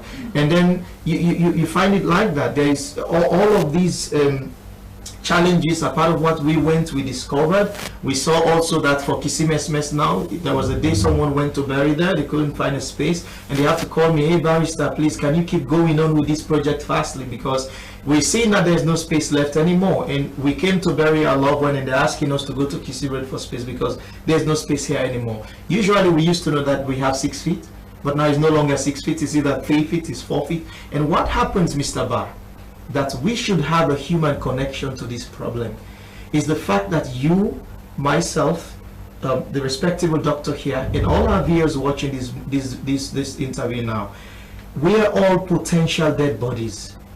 We are all people that similar thing could have happened to if we had died in 3 or 4 years before now. So we now have a duty, as not from a religious standpoint, but as an ordinary citizen who understands that when problems faces your nation, it is your responsibility to stand firm and not just rely on government to solve it, but also bring your own initiative and gather that united, concerted, individual effort to ensure that you face the problem and bring solution towards it. That also is what Blissful Eternity is projecting to public consciousness. So what is the idea of Blissful Eternity? What's your own plan of changing the narrative now? I mean, for people to have decent burials. Remember you said the cemeteries have now been converted to dump sites. Yes, they are. Encroachment has taken place. Yes, vastly, largely. The spaces are shrinking on a daily and weekly basis. Yes, sure. So you begin to ask yourself, with all these grandiose ideas that you guys would have, how are you going to change things? So probably I'll give you 3 quick things. I might take it firstly from an Islamic perspective. In the hadith of our beloved Prophet Muhammad sallallahu alaihi wasallam, he stated that Man ra'a minkum munkar fayughayyiru biyadi, meaning a Muslim does not live a life of complacency. A Muslim lives a life of accountability, in the understanding that yes, I am a lawyer, I practice law now actively, I go to court, I do my work. But yet again, the Prophet said when a Muslim sees something that is wrong in their environment, their society, within their homes, they should propose solutions to those problems. So that is the first way I think we have thought about it. And on the second note, probably the second point is that Blissful Eternity, to state clearly what we are doing, it's simply about dignified burial for all. This is the entire concept itself. And it started as a company registered as a limited by guarantee. In other words, we're not doing is a not-for-profit organization.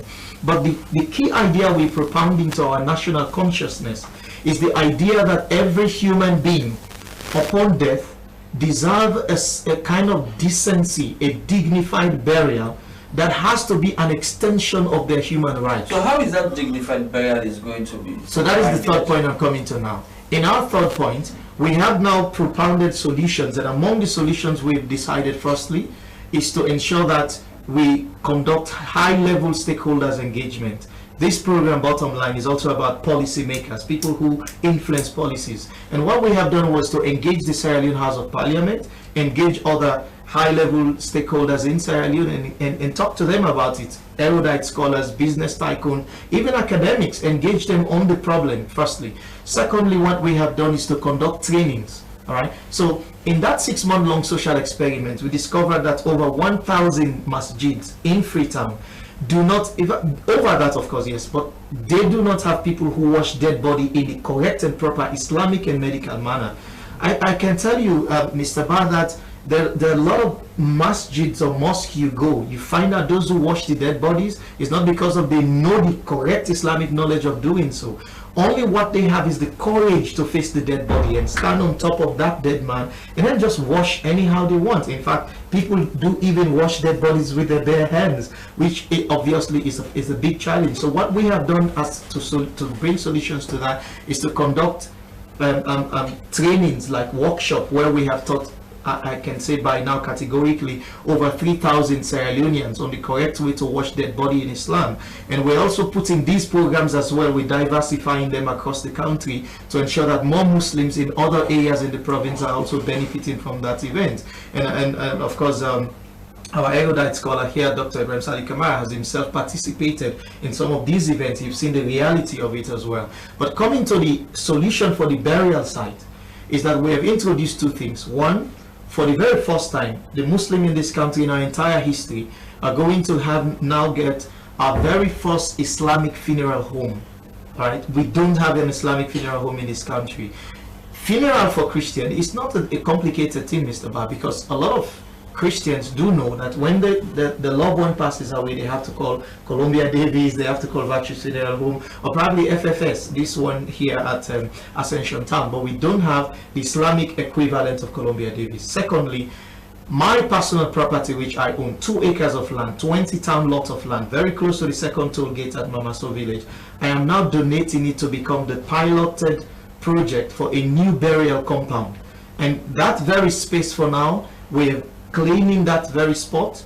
We have brushed it. We've even stumped the trees. It's a virgin ground, and we've also now dug trenches right around. We're trying to put now pillars to ensure that after Ramadan we're there to ensure we properly able to bring a fence around it, get barbed wires, electrify it, and even get CCTV cameras. You know, when I tell people about the way we're planning the decent nature of our burial ground, they're like, man, don't overestimate it, because it appears now to my mind that if I get into the burial compound you're describing, I feel like almost dying. I say, well, that's not the case. Okay. It's about human dignity. Thank you very much, and welcome. Well, Dr. Ibrahim Sali Kamara, Sierra Leone is a majority Muslim country, and you go to the cemeteries, you see, you just now you have the picture that the gentleman painted, the way bodies are being removed, they're not even allowed to decompose, the decency that one expects to get to see. You begin to ask yourself, where is Islam in all of this? It's a sad thing, really, and the sadness starts from the colonial times, wherein the Muslims are not really given the opportunity, to establish their own principles. They were ostracized right from the primary school, secondary school, on to university level. So, because this issue of treating the dead in a dignified way is there embedded in the Quran, embedded in the Hadith. For those people who had that little opportunity, you can only talk about the people in Frabe. Frabe people, Muslim communities were very strong during the colonial times. They resisted and they had their own burial. When you go there, you see a big difference. They are the only people that have a burial ground for their own Muslim people in that place, because there's a difference of thoughts when you come to the issue of how do you handle the dead. Right from the time he's moving, he's about to die, how do you handle him? How do you talk to him to calm down? He already knew, but the consciousness that I am living all what I've achieved, my house, my children, the thought of it is really severe. And the Quran will tell you, for some people, they say, I wish I have a little time so that I'll be closer to good people, so that I will worship you.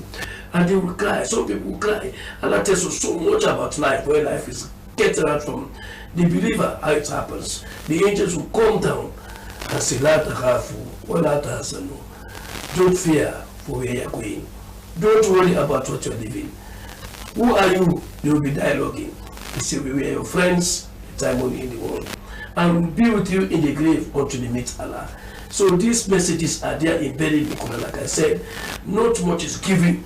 The Muslims have not been really given the opportunity to tell the administrators from history, also to tell what Islam stands for. Even in our schools, they talk about administration, what Islam has said about administration. They talk about economics, what Islam talk about economics. They talk about banking, but they will not allow our Muslim talks about the concept of banking. So that's why the Muslims they look still helpless. So have the Muslims themselves made conscious effort to give decent and dignified burials to their brothers? Yes, I believe the thoughts has been there. The thought has been there, but I think it has reached a particular point wherein they do not seem to know where to start until Allah, out of His mercy, this idea came through our brother Jinofuma, who came up with this idea, and it was welcomed. It was not even welcomed by the Muslims alone, it was welcomed by the nation itself, because this has to do with everybody's dignity, the dignity of the nation.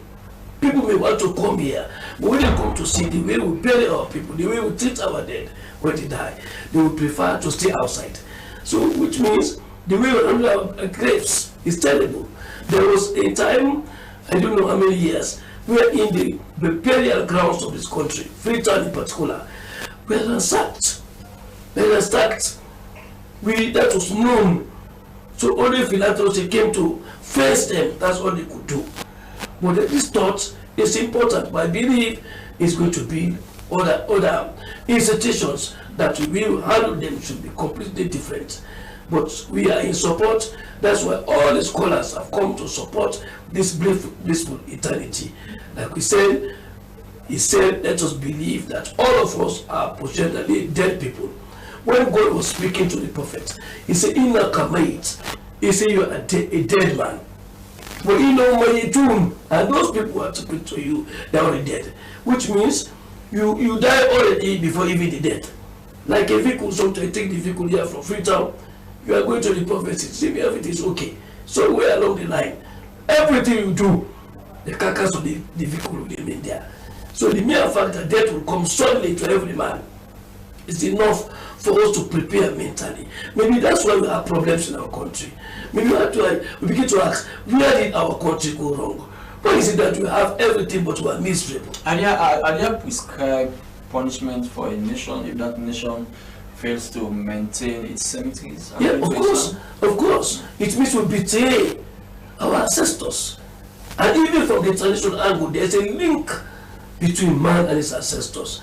The death of an individual to so mean the end of life. We keep on dreaming them when we sleep. They tell us.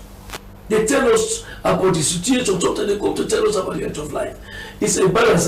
It's just a little boundary between we and them. That's why when the Quran will tell you that when the bone of a dead person should not even be broken. And we've known in a case wherein in these so-called places wherein the bodies of people, sometimes the bones of people are broken, when they are put on caskets. That's why Islam will not allow, does not encourage anybody to be put on the caskets and put in the grave. But except in the case wherein his or her body may be a threat to the living. So how do we handle them? Islam tells us so much. So it's a cause that if we don't treat our ancestors well, they will not be happy. There is a thin line between us and the dead. That's why even when we pray, we are their success story, we pray for them. Any achievement which we do, they have a payment. So we also have to see that our children, they also have payment if they are very good. That's why we produce children, not necessarily so that they will pay us, so that they will be serviceable to the nation and we keep on getting the reward while in the hereafter. Okay, Afumba, I remember speaking with you when you said you visited, I think it was Kisiwood, and you were told that they even doubted whether the remains of prominent Sierra Leoneans were still in their graves. I mean, it was reported that some of those remains had been taken away. Yes. Exactly, and the saddest area of it is that at the time when we were having our independence in the 1960 going to 61, that was the exact time when we were building our Sierra Leone House of Parliament. And at the time, I understood it was an Israeli organization of building contractors that do have this contract. They, at that time, imagine in 1960, were able to establish a cemetery in the compound of Parliament. That means they do understand the values of prominent people in society and who they are. But again, when we went there during the studies, and it's not just there, every other places. And what happened is, there's what you call surface burial. They let you know it's your person who is down there. But sometimes because you cannot obviously go and do the actual search, it's difficult. Again, I make the point. Sometimes it's not their fault. Again, it's about lack of initiative, because when you have a burial compound and it is filled out, there's necessity to have a new replacement, like have extended lands.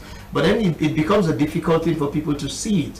What I see is that it's not just about those prominent people, 2 or 3 of them, that they informed us that they're very sure their remains are no longer in those places anymore. They've been replaced. And if it can happen to those ones, it is likely that the same thing can happen. I give you one last example. In Wellington, there was a day by 5, just after Asr Salah, I and my camera crew, we entered into, there's a cemetery called Palmer Street Cemetery at Wellington. We entered into that cemetery. We met the cemetery manager and his boys beating up a guy who's just gone to dig up a skull. Right, what the guy did, he dug the hole, and he met, now it was already a skull, so he yanked the skull off the entire rest of the bones, and he took that skull and ran away. So while he was going, they sensed that he was still in it, and when they caught him. And when they brought him, the skull was in his hands. They were beating him, his face swollen. And my imagination at the time was not about the evil he has done. It was about, who was that person? Could it have been a journalist like Mr. Ba? Could that person have been a lawyer like me? Could he have been a scholar like Sheikh here? Who is that person? So it tells you the extent to which we have completely abandoned the dead. And I agree with Doctor and his philosophy around it. It is possible that the way we treat our dead is probably also influencing the way we see in our country look like, and particularly the way the young people are growing up today. Okay, the program is a Bottom Line from the Sierra Leone Broadcasting Corporation. With me, Asmiba. Today we are talking about the dead, how to maintain and give dignified burial to those who have departed this world. Well, my guest today, Abubakar Fumbasware, who is the CEO of the Blissful Eternity, and Dr. Ibrahim Sali Kamara, who does not have an introduction in Sierra Leone. Well, we are going for a short break. After the break, we're back.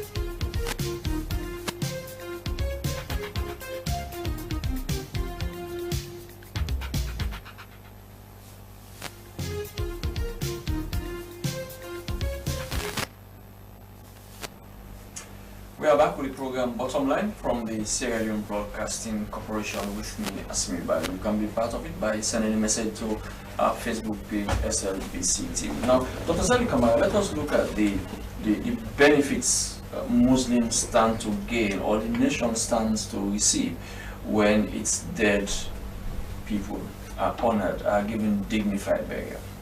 Yeah, let's start with the nation. It shows that we are organized. It shows that we appreciate those people who have laid the foundation through which we are successful. It will bring people, and they may want to die here. They will prefer their family to be buried here, because there are people who also contribute to the development of this country, and they want to trace where their parents were buried. It helps those who are outside to trace their roots, but when that such happen, then the country stands to lose in many ways. Secondly, for the Muslims, they have a mandate from the Quran, they have a mandate from the Hadith to visit the dead, whether they are relatives or not. But how can you visit? How is that Hadith applicable in the context of Sierra Leone, when a less influential person is buried, within 3 or 6 months his remains are taken away, another person is brought into that same grave? So maybe within 1 year, 2 or 3 people might have been buried in just one place. That's a sad thing. That's a tragedy. You know that your relative that is tragedy. In fact, we have a responsibility where in the ulamas, the great scholars, the saints, wherein we pray, when we pray to Allah for them and the blessing come to us. So we lose this chance. When we go to places like Morocco, Mauritania, other places, you can trace the graves of ulama. I remember when I went to Nigeria, I had the opportunity of visiting the grave of Usman and Fudi. It is there. and they will trace everything. Say, look at his grave. Who is this man? Then this brings also history. So we are losing also history. Exactly, said for Sierra Leone. Maybe I remember I visited Kisiwo Cemetery. I saw the grave of Imam Bashara. Only few prominent scholars in Sierra Leone you can be taken to and say this is the graveside of so and so scholar. And exactly, the people sit on drunkards sit on the grave. Drunkards, drug addicts. Not only that, you find people, prostitutes, people lying down, having intercourse on the graves of people. It is sad, it is inhuman. In fact, if people are going to talk about human rights, they should start there. The right of the dead, the right to dignify them. Because that right is also our right. Like the brother said when he visited a cemetery, there is a statement. Please don't throw dust onto us. One day will be like us. That's a sad statement. It's philosophical. It looks poetic that we are like you. And the prophet was talking about the grave. He said, if I am married inside the qabr, when a human being is passing by the grave, you can table the grave will talk to you. See, look, let the world not fool you like the way it fooled me. I was a human being like you. I was ambitious. I was determined. It's not because I don't have children that's why I'm here. That's the prophet saying.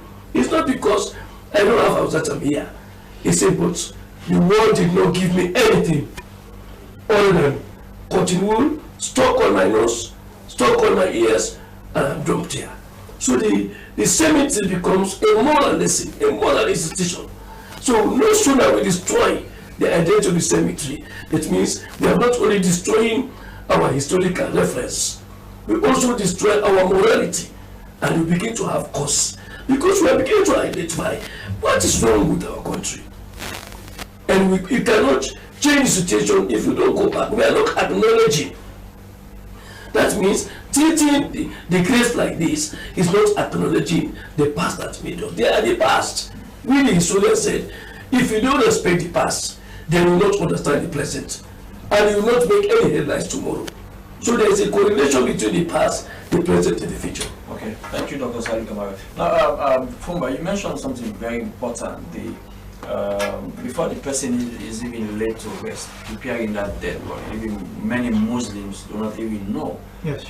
The Islamic rule is how a dead body should be washed, how it should be shrouded, and also buried. Are you visiting the mortuaries as well? Yes, sure. The mortuaries in our public hospitals?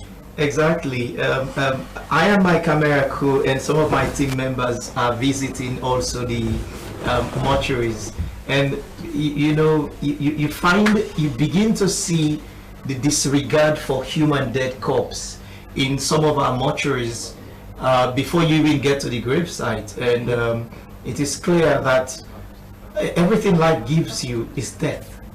Because for Islamic philosophy, when you live on a daily basis, time does not increase for you, it recedes for you. And because it recedes for you, it becomes your obligation to make sure you prepared yourself for it. I remember it was in June we visited a public cemetery in Freetown, very popular one. I don't know if they do call names in your programs, but we visited a lot of them, particularly within Freetown. It was on that very Saturday afternoon we entered into the gate, into the door. We met pile of dead bodies on the floor, laying there one on top of the other like crateless bottles. Of course, drips of all these fluids were coming out from them. That's not dignified. It's not dignified. And wait for the kicker. They were all lying there completely naked. Swarm of flies around. And you have the stench, the smell of like rum, or we call alcohol, and even these marijuana smell going all around the place. It was really a bad thing to look at. I remember when I returned home, and I am the team member who went there. She's now our funeral director for the female, Masila, and she was like, Fumba, I cannot eat today. I have to wait till tomorrow. She said, because I have been seeing this, but today is far worse than I ever imagined. And there was another one in the east that we visited. In fact, when we entered there, we have to create a way to donate to them. a government hospital, their mortuary. When you get there, we have to find a way to donate to them so that they could buy equipment to clean and get the place in order. And in some of these mortuaries, like this, the scholar said, they can afford. just basic. Yes, that's true. But it tells you, of course, how we are as a people. That if you cannot get just that's ready, then what else happens at the top levels too? So again, we get there. You saw the other sad thing I saw is that you are married, I am married, and we have women in Islam who wear hijab and niqab. When they die and pass away, firstly, not only that they're laid there naked, but it's even men, boys, those boys in the mortuary who wash the dead bodies. And so what we decided at the time was, you know what, that was exactly in June. We conducted 3 days program, workshop in June, 28, 29 and 30th of June. We trained up to 100 nurses who are Muslims who wear hijab on how do you take care of dead bodies in Islam. And then in October we also did another 3 days workshop at Freetown Teachers College. We trained over 1,000 Muslims on the correct way to approach the dead and what should we do to respect and honor them. And we repeated the same last January, this January 2025, between the 3rd, the 4th and the 5th at the Ridwan Masjid at Lumley, where we also trained Muslim. And in our statistics, because when people attend our Blissful Eternity event, we take down statistics. In our statistics, we had over 98% of those who attended had never seen live demonstration of how dead bodies are being washed in Sierra Leone. In fact, there was a guy there who was almost 60 years of age, and he told me, he said, God will make you live long.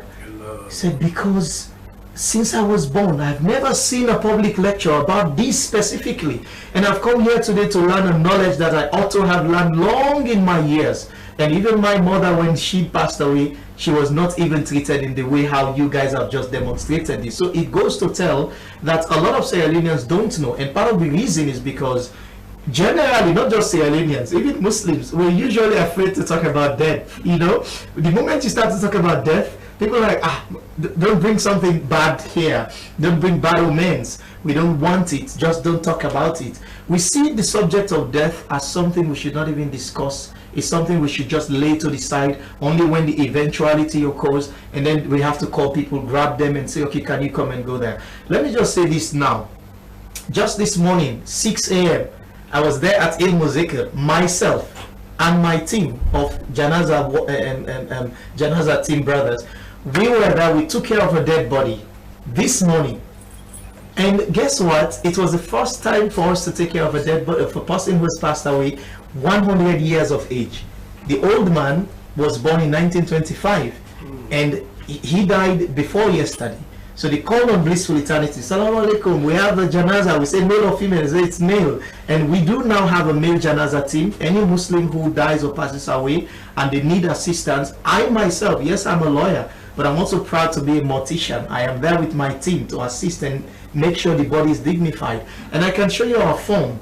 In that our form, which the family has to fill as to whether they're satisfied with our service. All the over, I would say, 16 dead bodies now that the organization has taken care of, the family has been very, very much satisfied with the process itself. Now in mortuary? Well, at this stage, we do not have a morgue, and that is what we're working towards. So where do you do the washing and the showering of the dead person? So what we do, we took the advice of one of our Islamic scholars, of course, Sheikh Farouk Adamba. Now we do not have the resources to have our own morgue. So we're having an MOU with with masjids, with mosques, to say, okay, if someone passes away and we are called to handle the dead body, we look at the community where the person passes away and look at the best highly placed mortuary, that then we ask the family to deposit the body there. When our team arrives, if it's a female team or a male, when our team arrives now, then we take care of that. Again, we are trying to work very hard to establish that first ever Islamic funeral home I told you earlier about in the program at Mamaso village there, close to the second toll gate. We're trying to establish an Islamic funeral home so that we have our own morgue. That's way outside the capital. Yeah, it's way outside the capital. It's the same thing when people die in America. It's way outside of their communities in America, but they bring their dead remains here in Sierra Leone for burial. So yes, people have expressed concern over distance, but others have said, look, we don't care about the distance. So long as we're going to be dignified at the end of life, which is the best thing we want in our life, We don't mind the distance, and we're also raising funds now to buy ambulances so that we're able to transport dead bodies after taking care of them in Freetown. So we're working with a diversified system at this stage so that we're able to, at all costs, give respect and dignity to the dead and the dead ones. And I remember for this morning, after we took care of the old man, his sister came in. And because after we're done, we usually leave the face up for the family members to come and look, and then we have what to call like last office, last view. So that moment is very, very emotional. And that old man is that accepted in Islam? Well, yes, it's accepted. Yeah, yes, but by our own research, it's accepted to do that last dua, that prayer for the dead ones. It's not about the viewing more, it's about the prayers they have to offer. And we also do use an opportunity to do a lecture, a brief sermon, like to say, okay, look, this is the face of this, and this. Today is the last day you will see this face on this earth. After we've covered this face, all we want the family to do is not to shed tears, is to go back home, reflect upon the day you two will be lying on this same table.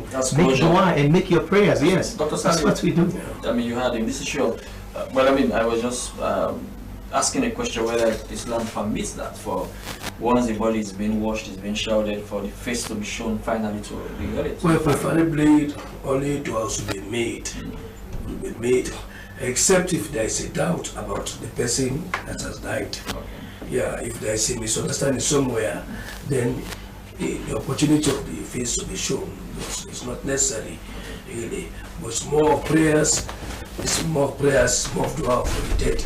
I mean, no, many mosques have established little mosques in their compounds. Though, I mean, maybe, I mean, they do not reach the standard that we expect them. But as Islamic scholars, how often do you teach or do you lecture your people? So, well, honestly, like the brother said here, not much is done on these particular aspects. There are so many things that have not been taught in the mosque. Islam is an ocean of knowledge. The diverse is so much that sometimes we take other issues for granted. And among the topics we take for granted is the issue of treating the ill right from the beginning. When somebody is sick, who should visit him? How long he should stay? You see, I think I wrote a whole article on that for my professorship. Treatment of the ill, then the dead. Now what happens when the body is being washed? Nobody has the right to see the nakedness of that individual. But I mean, look at the picture, the green picture, the sad picture that yes. When he visited. No, yes, not only said, I have seen that one. Dead bed will be placed on people naked. So this is where the journalists, our own journalists, to go and see what's happening in this so-called. Well, the journalists might visit there, but I mean, professionally, we are not allowed to show those pictures, so we can't show those pictures, whether on television or even in newspaper. It is against the code of practice. You can write out. Yeah, we can write, but I mean, even going there need permission. But maybe as for him, he was allowed to go in there because he had an issue. I mean, he was working, he had a relationship with them. So what is happening behind those mosques is very difficult to come unless you have a dead person you visit there. Yeah, it's a certain anyway. That's why I feel that the nation is going to be happy about these projects. I believe our dead, our ancestors will be happy about this. And people who are concerned that they have to end. And life is also a transition. That death will not mean the end. It's a transition where so much question is taking place. I believe will be happy. And they will give you support needed so much.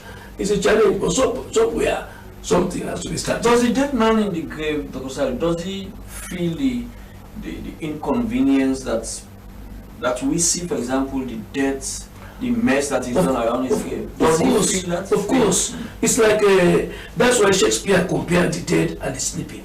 See, the dead and the sleeping are like pictures. Now, what is the relationship? The question we ask is, what happens when somebody is sleeping? Why is it that his eyes are closed but he sees? His ears seem to be there, but he's hearing. He's walking, but he's lying down there. Something's going on. It's a spirit at work. And these spirits sometimes move. Like the Quran said, there are 3 ways a human being dies. He dies temporarily through sleep. He dies in a coma and dies permanently.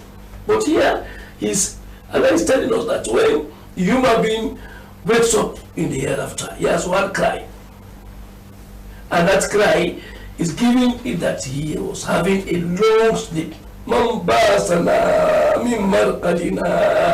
has woken us from his long sleep. So the dead man thought he was sleeping? Yes, it's a kind of long sleep, like a coma. So people don't understand what's happening in a coma. Why is somebody who lie down for 5 years, 6 years, 10 years? He's there, he's breathing. But he's not aware of his environment. Like he's sleeping. So Shakespeare said, the sleeping and the dead. He compared the two in his book called Macbeth.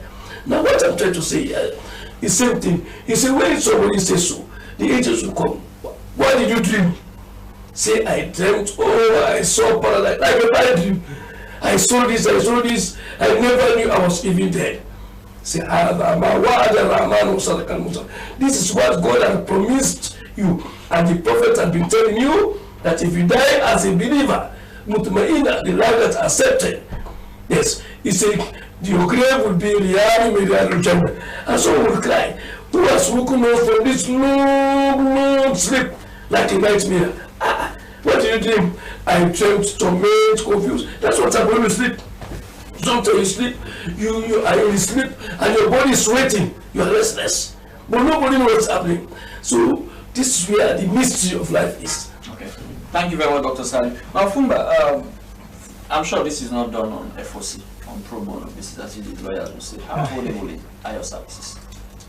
Sorry. How affordable are your services? Yes, thank you very much. Our services are very affordable because what we're doing firstly is about promoting the idea. It's not about the money we're finding. However, we also have to do what we call cost recovery, and we also doing our best to ensure that our professionals who come in to assist, they're also given the respect they deserve. I spoke with a lady who's been washing dead bodies for 10 years. She lost her husband in 2014, and I spoke with her then in 2024.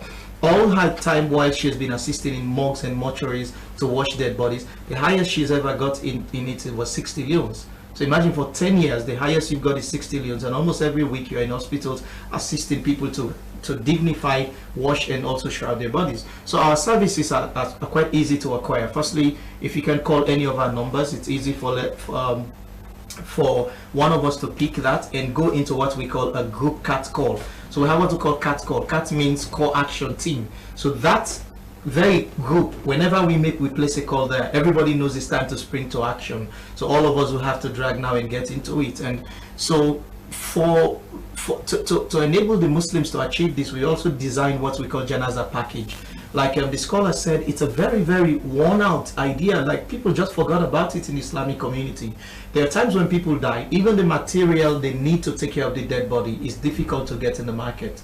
So what we have done is that we've created an investment into that area where we have developed what we call Janaza package. So it's a package for male and female. And in that package, everything that Islam requires to take care of the dead body is there. And you also have what the medical requirement for taking care of the dead body. So it contains 14 items. Imagine it costs just 1.5 million in old notes, and then it's easy. For our Janaza team, we usually send three members in the team, but before that we send 2 advanced team. We have a medical doctor who goes there to do a background check on the body to know exactly what happens, how the person came by his death, the circumstances of the body as it lays there currently, before our Janaza team can go there now and get hold of the body with all our protective gears and take care of that body. And for that service, imagine how much. It's just 1,000 leons shared among 3 people. It's like giving them nothing. It's peanuts. But what we're doing it for, so everything in an Islamic funeral for us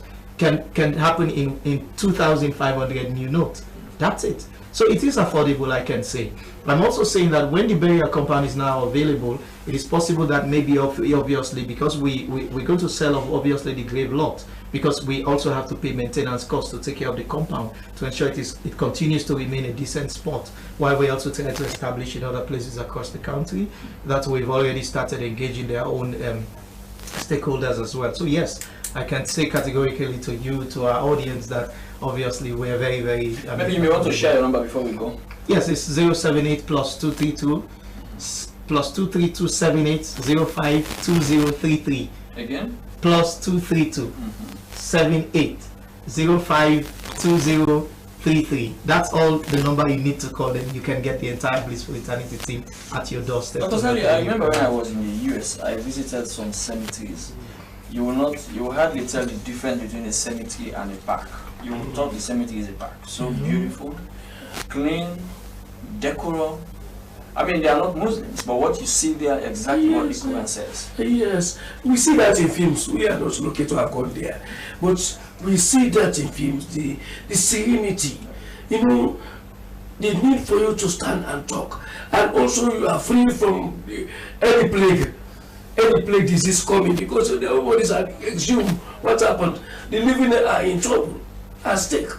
So this is why we need this institution to be established, to be supported by the government, by every individual, because this is where we end, but also the beginning of a transition for the year after.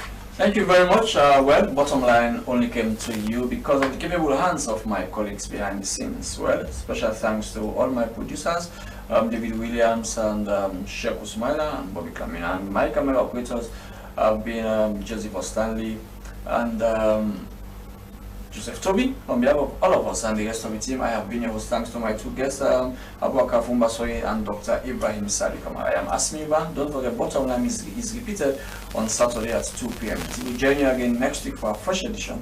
Keep watching the SLBC. God bless you. Goodbye.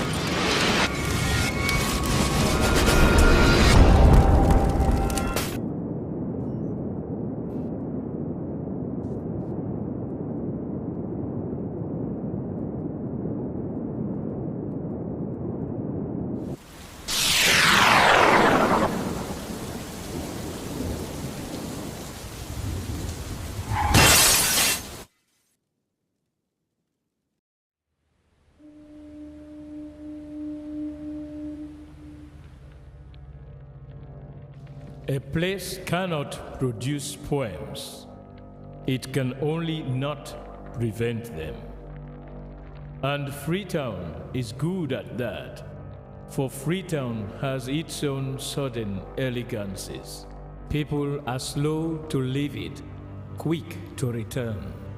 And there are others who come for a year or two and stay for a lifetime, sensing that they've found a city that is in the world, yet sufficiently on the edge of it to have a different resonance. Let me tell you something about this city.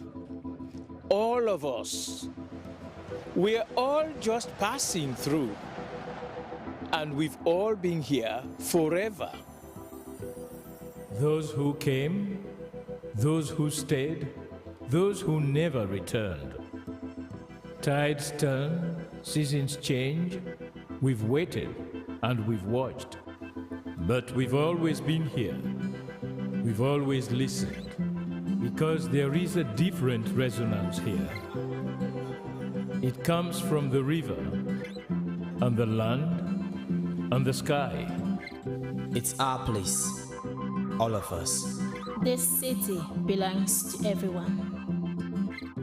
And you know when it's your time. And it's our time. Listen, we are Freetown. The golden rules of Freetown. Don't pretend you're something that you're not. Don't go thinking you're better than anyone else. Or that anyone else is better than you. Don't shout about it. Get on with it. We are Freetown. Freetown. Freetown. Yeah. We found our voice again. I'm from India and Freetown. I'm from China and Freetown. I'm from the UK and Freetown. I am from Nigeria and Freetown.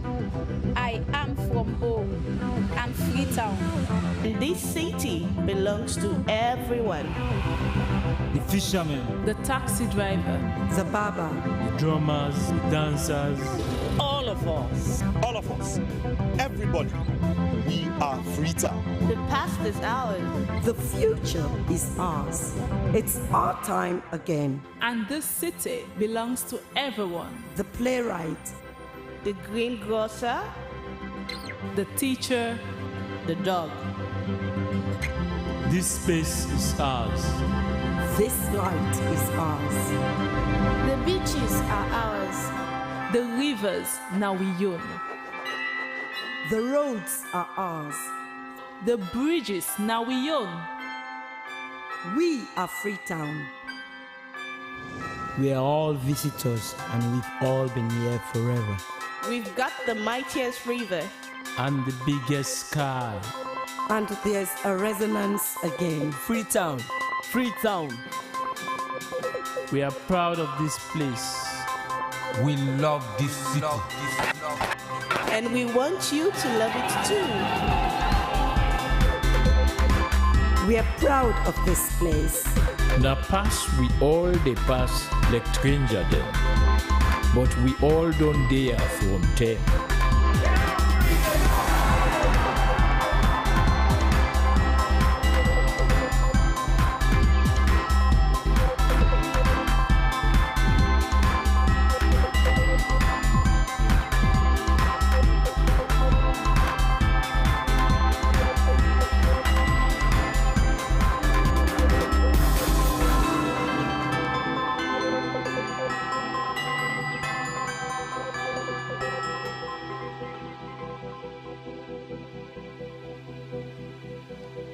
Come here, and you'll feel it, that end of the line sense of freedom.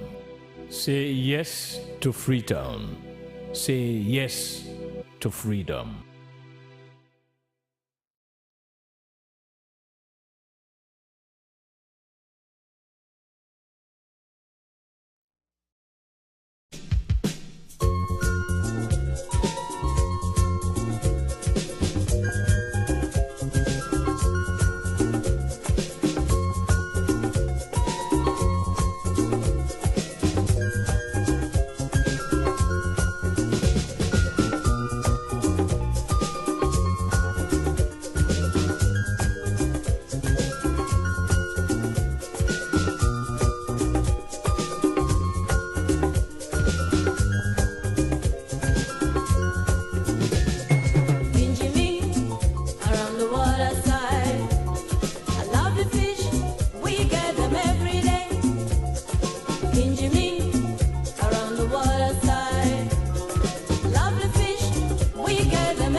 Say you want forgiveness. Because the last extra credit when me buy na ya asidogo abaya. This one hard for people. Not good. Dial star 363 hash with yourself and tell me what it is. They say buy Q power, get last 3 tokens, register meter, and exit. Easy. But I'm not get yourself more. Now it make it sweet and easy. Just top up with yourself and buy extra credit. No mobile money, no problem. It will be one day as a load. Pass it to yourself. Make a try.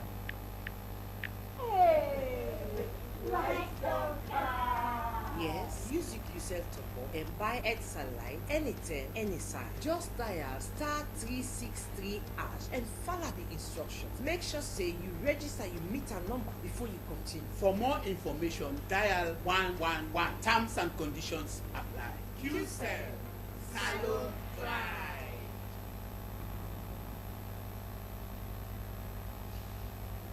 Good evening, welcome to another edition of QCell. We meet you live on Slbc Channel 31. We the gaming program today. Now Aisha inside the program today, we're going to talk about incredible products and services as usual. Don't forget to say the phone line will be open in the number 031 888 881 031 888 881. You can call or you can send text message on the program and then we'll respond to you. So before we move over to the studio guest today, on behalf of management system of QCell, Madam Mubarak to all Sierra Leoneans. we hope say we place it all about central fastings. So inside to the program, I get with me Benson JF and Kari Benson on the program. Of course, Aisha, thanks very much, and indeed also want for join you for also say peace be with peace to all we Catholics them where they observe the Lenten season. Of course, this particular month and very holy month, the two religions they all get a very important fasting period of fasting. So QCell, we believe in the religion, we believe say we for also join the people of this country for observe the two seasons the way they go on right now. So one for say plenty thanks to all Sierra Leoneans, both Muslims and Christians, we observe this month, and we want for say QCell Losuna, and of course we want not forget QCell in our prayers and as we have to provide affordable service for now. Thank you very much, Benson. Indeed, QCell, of course, we religious tolerance, and we're happy we're in this season. So inside the program today, we get a special guest. We come out from one guy. My name is Sierra Leone Williams, and director in programs, director of programs. You can join me today. And the program we can talk about the organization. Sierra, welcome to the program. Thank you very much. Good evening. Okay. Thank you very much, Sia. So we'll come over to you. Usa, you can when once people don't hear one guy, they wonder within this, they're about within this name, they're about within the behind this name, and all of that. So we'll come over to you later. Usa, you can tell me within the one guy. Not forget saying Sierra Leone Williams in the programs and partnership director. So we'll move over to Benson Nasunalo. We always talk about we incredible products and service system. We always talk about we affordable tariff on voice data and SMS, and we also talk about we expansion process and plenty other things that really happen inside the QC world. So yes, Benson, people will wonder, of course, QC represents the most affordable mobile company, and continue to offer the cheapest time on voice data and SMS. So people want for no within QCell tariff when once you talk about the on-net voice and off-net voice. Yes, Aisha, thanks very much. QCell, we in a Salon Pride, and of course we continue to make sure communication affordable for the people of this country. Today in most of the meetings that we get, when you talk about QCell, people who they meet you for the first time will tell you say not the cheapest network in this country. In fact, that's one not to take really for to the people. Not to think where they in the hidden again. People know say QCell are the cheapest network in Salon. But again, coming to these two seasons we're into Ramadan, and again talking about Lent, QCell also within affordable, tariff don't make also the religious people themselves they able to stay connected. For example, in the morning you get for maybe they decided they make food for you. You're able to call and they're able to cut food for you using affordable QCell voice tariff. So communication are something we cut across. You in a Okada rider, you need them, the religious man need them, the imam need them, the pastor need them, everybody need them. And so QCell we believe say enough for be expensive, it will be something where you for able to get at an affordable cost, and that is why QCell we come since 2019 we say we for make sure say communication, even when you're in the remote village, when you're there as far as Kwendu, you're there as far as Baramuya, you're there as far as Kabbalah, or you're there as far as Kamakwe or Tamaka, if you're able to get access to QCell network, and if you're able to afford for communicate with your loved ones, and because we believe say communication they change lives. So man, just because you make one call, you're able to receive, you're able to change your life. But again, so man always see miss call self. Maybe some important call come, but you don't be there with your phone. But if you deal with QCell, but you can't return a missed call. But wait, some man see missed call because of the cost of credits, and the other side there for make a minute call, they find it difficult for return that call as a result. But Kuma don't miss a lot of opportunities because they never return missed call with the mindset they got for spending Bakum. But then with QCell, as you see missed call, so you know they think for call, you will try for follow that missed call and try for make sure see everything that happened. So because of we affordable voice tariff, a lot of people they stay connected, and we all be there in this country from 2019 to now. We see a lot of people really find it difficult when it comes to cross call, when it comes to the other QCell, you call on the other side. It'll be something will be very difficult. But then from 2019 to now, and most of my engagement nationwide, both Freetown here and the provinces. A lot of people will tell you, say, I don't remember when last time I credits on the other side. I always use QCell for make calls. In fact, I will tell you, say, where are the make calls call with QCell? And they spend less than what they do normal call. So someone, a main means of communication now, not QCell. They communicate with no other side, because when it comes to data, QCell, they make you get affordable data. When it comes to voice again, in fact, QCell, they talk more for less. So when we talk about voice tariff, this now for the people who just don't join today, because I share the QCell world, they go every day.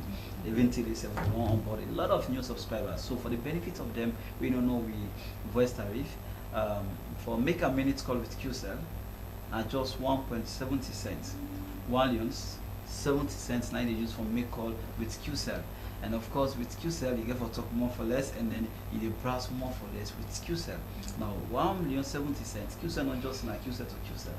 Now the same QCell will bill you if you want call other side. Let's say the QCell you want for call to Alusan or Alasan, QCell will bill you the same. But then with others, now you did QCell, other network won't call you. Therefore be very expensive, you spend more.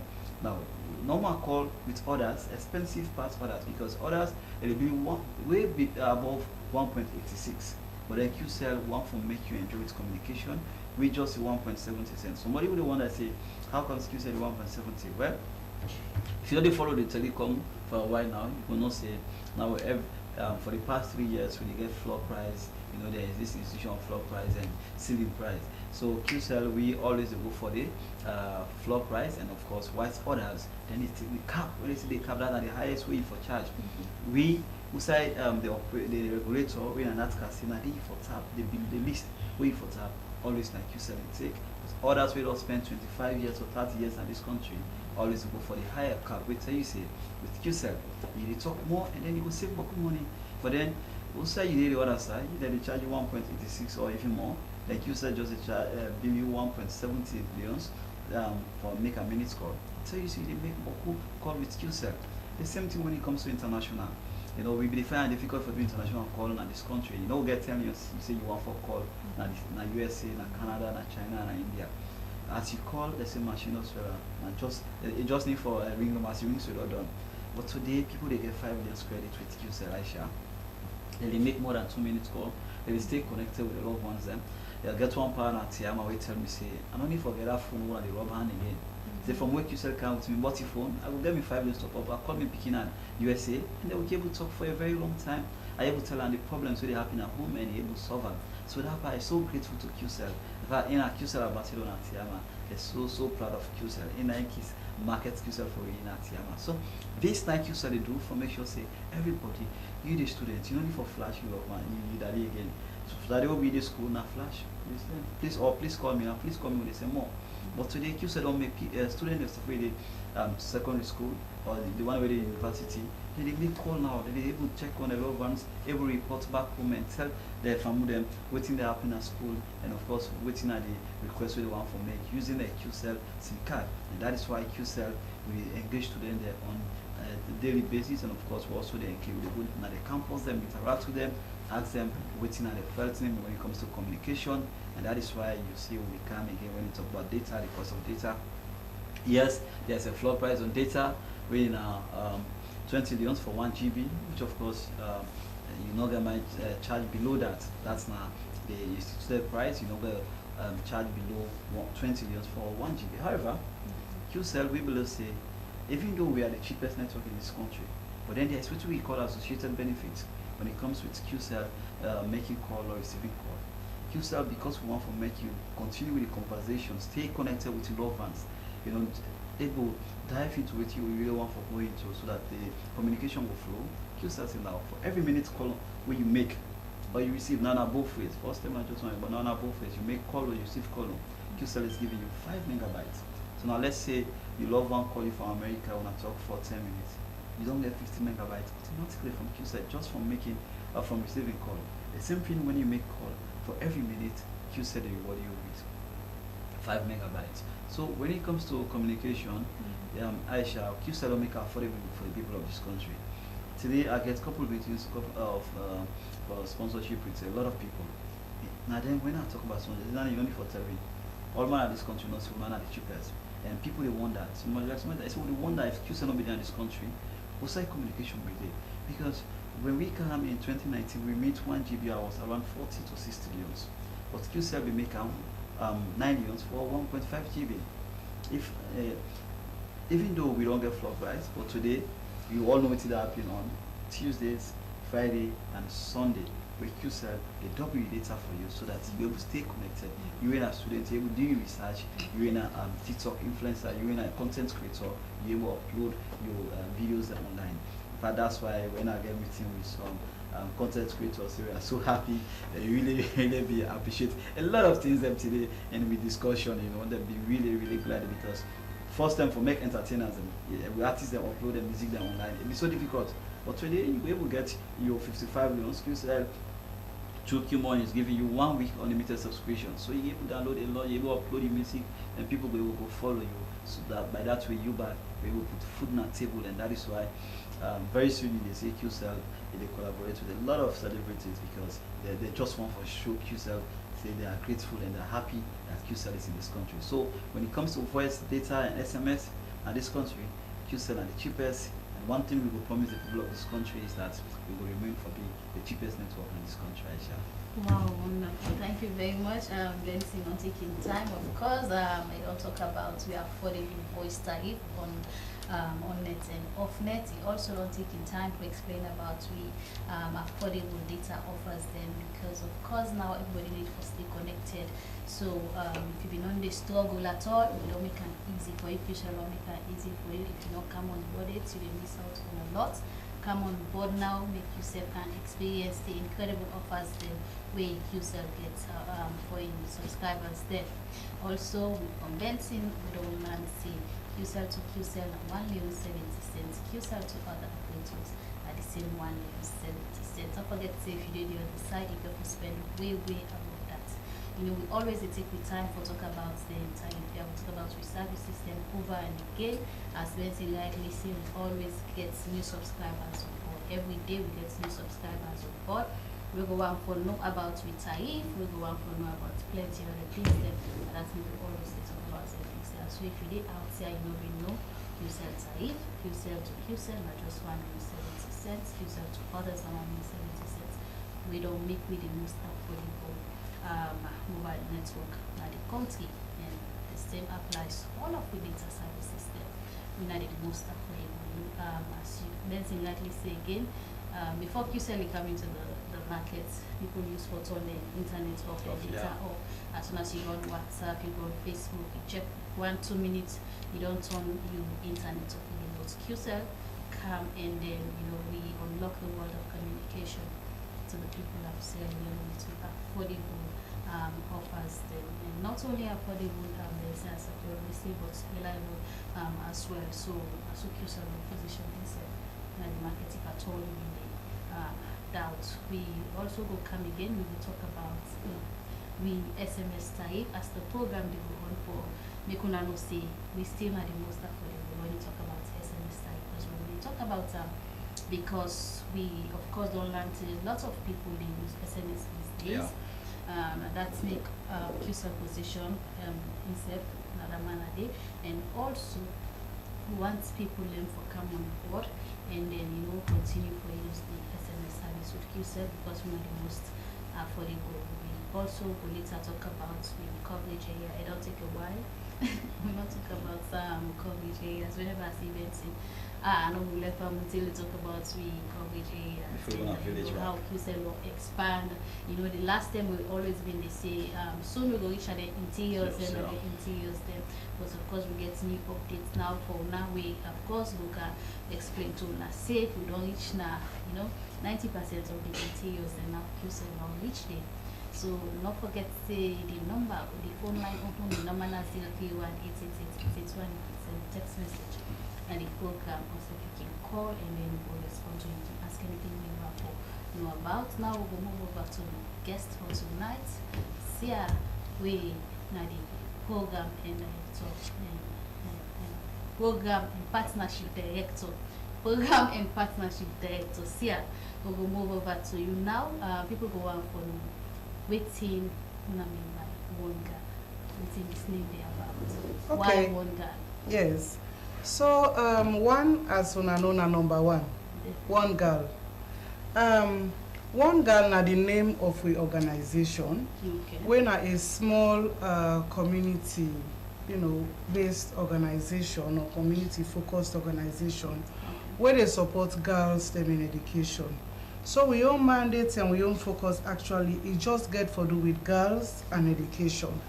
Unfortunately, we know they support boys in the programs, yes. And we get specific reasons. Somebody name one girl, we mean say, when you support just one green girl, it make a whole lot of difference to in the girl in self, to in family, to in community, and by extension, to in country where it did. So one girl we do education, and then they will mean wait. We ask you why one girl, because we believe that when you just make an impact or change in one girl, you they see the kind way, yes, and we get several ways where we explain what in that kind impact they really mean. Okay, so people go on for actually between like so like I say now education, we support girls where they in secondary school education. Okay. For now we get a scholarship program we call Girls in School. Okay. Girls in School, they provide all waiting the girls they need for go school. We know say the fees in no day will not they pay fees, but then certain barriers they we can challenge the girls them not for going to school. So inside one girl, we they provide, for example, the uniforms, not just one set. Okay. We they give we girls them up to 3 sets of uniforms. We they provide them with shoes, and the shoes what we give them not so like shoes where they go just wear 1 week, you don't bend na them foot. These now shoes the way then they wear throughout the year. They give them one fine like ladies black shoe, and then they give them like sports wear when a crepe. We then go get for where if they do sports and easy and comfortable. So they give them 2 pairs with all the socks there where they need. If the school gets t-shirts, where them for buy, whether not for sports or whatever, we they buy them. If they get ceremonial uniform, including the hat band, felt hat, and whatever it is, jacket, we make sure we they give them, and we they give them bags. But those bags, not to empty bags. Then they get exercise books inside, calculators, geometry sets, textbooks. Like last week, we just distribute textbooks to we scholars them, where all the core subjects, if not English, maths, then they do biology, they in commerce, all the books them where they need, we make sure say we give them. So provide a full scholarship. And then also they give them lunch fund every month. Once they attend the previous month, and we get the scholars in at the school, the focal teachers, where we like our contact point at the school where the girls send me, where they show we say this girl actually they attend, we they get in transport fund and in lunch fund. For make sure say that also no stop them for go school. So that are the things that they give inside the scholarship. We also they give them sanitary pads, we can give them toiletries, and every month we they bring them together at the 2 locations where we they work na Freetown and Tonkolili my line. Yes. Now 2 side we there for now. So they Freetown and we there my line T1. Now they will they work, so get the girls, so they go. We actually not believe in large numbers. Like I would say 1 girl. We believe say even 1, it make a difference. So we they reach to the girls, they're not in that kind massive support. But if you come at this school, if you say na 10 girls with the support inside this school, we take them all the way from JSS 1 up to the go sit WASC. And then it is stopped. But all through that time, always I say so, including the monthly meetings, also then they get a platform for express themselves, ask questions. You teach them basic things that will go make them not only be educated in the classroom, but they also they able know how for carry themselves as ladies, behave well, get confidence, able for advocate for their issues and all of that. So if you see our girls, you listen to them, you know say 1 girl don't really do a lot of work with them girls there. Okay, so when I get plans for each and other places then, because we get other places then with girls then they do very well. Yes, definitely. We get plans. We self want to expand. It's just that sometimes we are resource constrained. If we not get better money, would they say before we can scatter we earn all side, then we're not able to focus first na Freetown and my 91. And as how we they look at with strategy again, we go say okay, let's move to another district. But to they make sure say we they target picking the way really vulnerable, and not to we they just go we select them. We they get them from recommendations from schools, from communities where they know for say this speaking is really determined for be educated, but you not get the means for get this and get that kind of support. There's so many barriers where we they come for break for make sure say she's educated. Okay, so why really when I decide to focus on education, because we get to that aspects then, but why when I decide to focus on education and class as well? Yes, so the sustainable development goals for they talk about quality education, not so. And we see for say girls then when they're educated, there are so many things where they can able for address now in societies. Like even we me self. Now education I make her able then so and they talk about other girls. It they break the cycle of poverty because girls then we educated, they're more likely to get decent employment or earn decent money, not only through employment, but maybe even create the new employment and employ other people. So by that, then they support economic growth. We also see say even the issue of child marriage and teenage pregnancies, where Bokuna school. If the girls are educated and then they're able for discuss, like how they say, in and outside the classroom, they're able for make their own choices concerning them thing then don't enlighten. It reduce teenage pregnancy and education. Health outcomes. Parents there, if you get a girl, a woman, we educated, it is able for make sure say even a young pikin there, you not get for force and say care and go for maclate, care and go for vaccine, care and for this or that, let's take in drugs him. It is focus, it is say even the pikin there, when they get belly, then go no say then supposed for go hospital or for go clinic where they don't turn adults. So many things then the way they can able for contribute where they don't be educated. Now make they focus on the girls because they are very strategic in the society. And of course, you know, say even salon population, woman them boku. So where it targets them and then they reach the papa them, you they reach the pikin them as well. Okay, sir, thank you very much. I will come back to you, Saigo, because we understand when I get an upcoming events tomorrow. We'll come back to you later, so you can explain about the upcoming events. Thank you. Yes, so we'll move over again to Benson. X1 expansion. Don't take a while. We'll not talk about what we can actually do the safety sets today. Expand. We of course don't do at the four corners of our salon, and we've been done the promise when I say we work on the interiors them and get good news for now. We don't do now 90% of the interiors. They don't take a while, so Benson can explain to you some of the places and some of the interiors that you said don't do now. Yes, Benson. Yeah, Aisha, thanks very much. Of course, when you talk about expansion, this, you know, I can always smile. Smile because I think my fellow Sierra Leoneans, they get the opportunity for get access to communication. You know, when I be they do market survey, go right around this country, and I see Sierra Leoneans like me, they claim tick on our mountain for get access to communication. You know, I feel sad. And I'll say this is not for happen, you know, because even the chairman, we get income, not believe in that. And they'll say everybody, once you do within the shores of our salon, you forget access to communication.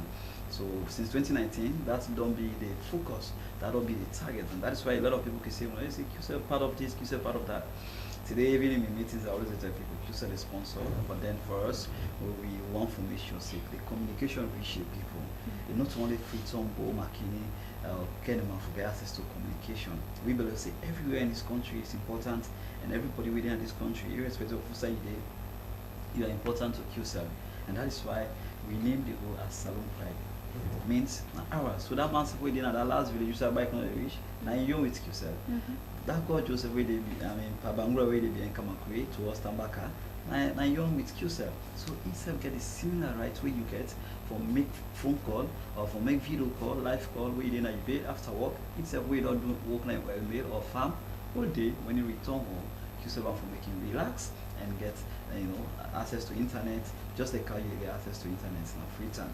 So that is why we don't focus on expansion more. And today I'm proud, I'm very, very proud for you say, this is not there in this country. We don't get access to QCell. You go now the north, now the south, now the east, and of course you can have the west there. That's another thing for talk. QCell everywhere now. Today in one of our meeting, one of the guests that I get today, when I started to talk about QCell expansion, he was like, I make a holiday. I said, why? Say I'm gonna be village, I'm gonna meet QCell. Say I'll be shocked. Say that's not being able man. I say, yeah, I say, why not? I said this now we think QCell do because when we come, we not say we wait until we 10 years before we go on some locations.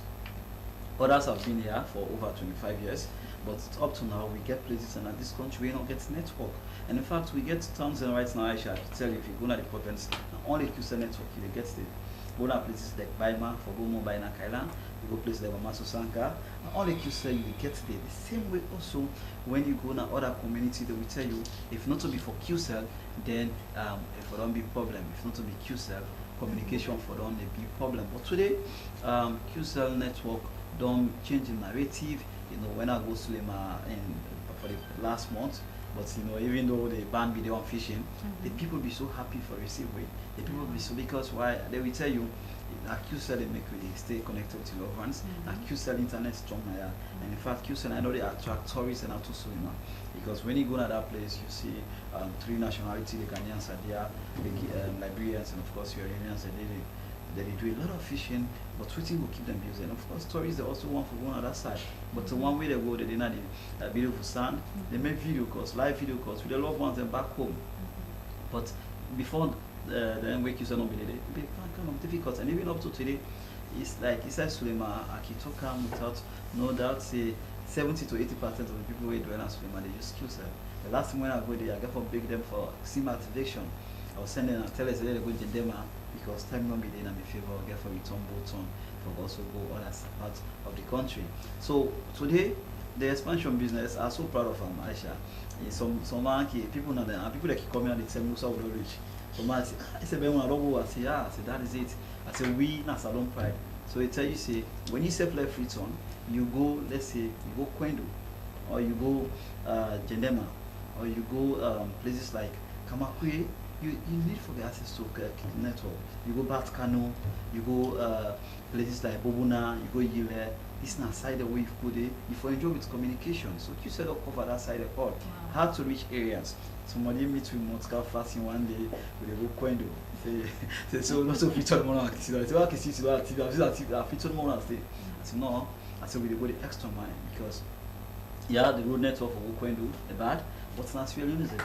So QCell really take the burden and then go meet the people, make sure say that same way you get access to QCell phone, that amount of really going to instead for know about QCell phone. So the message is going everywhere for make sure say everybody know about QCell. And today we get new locations and like Dambara.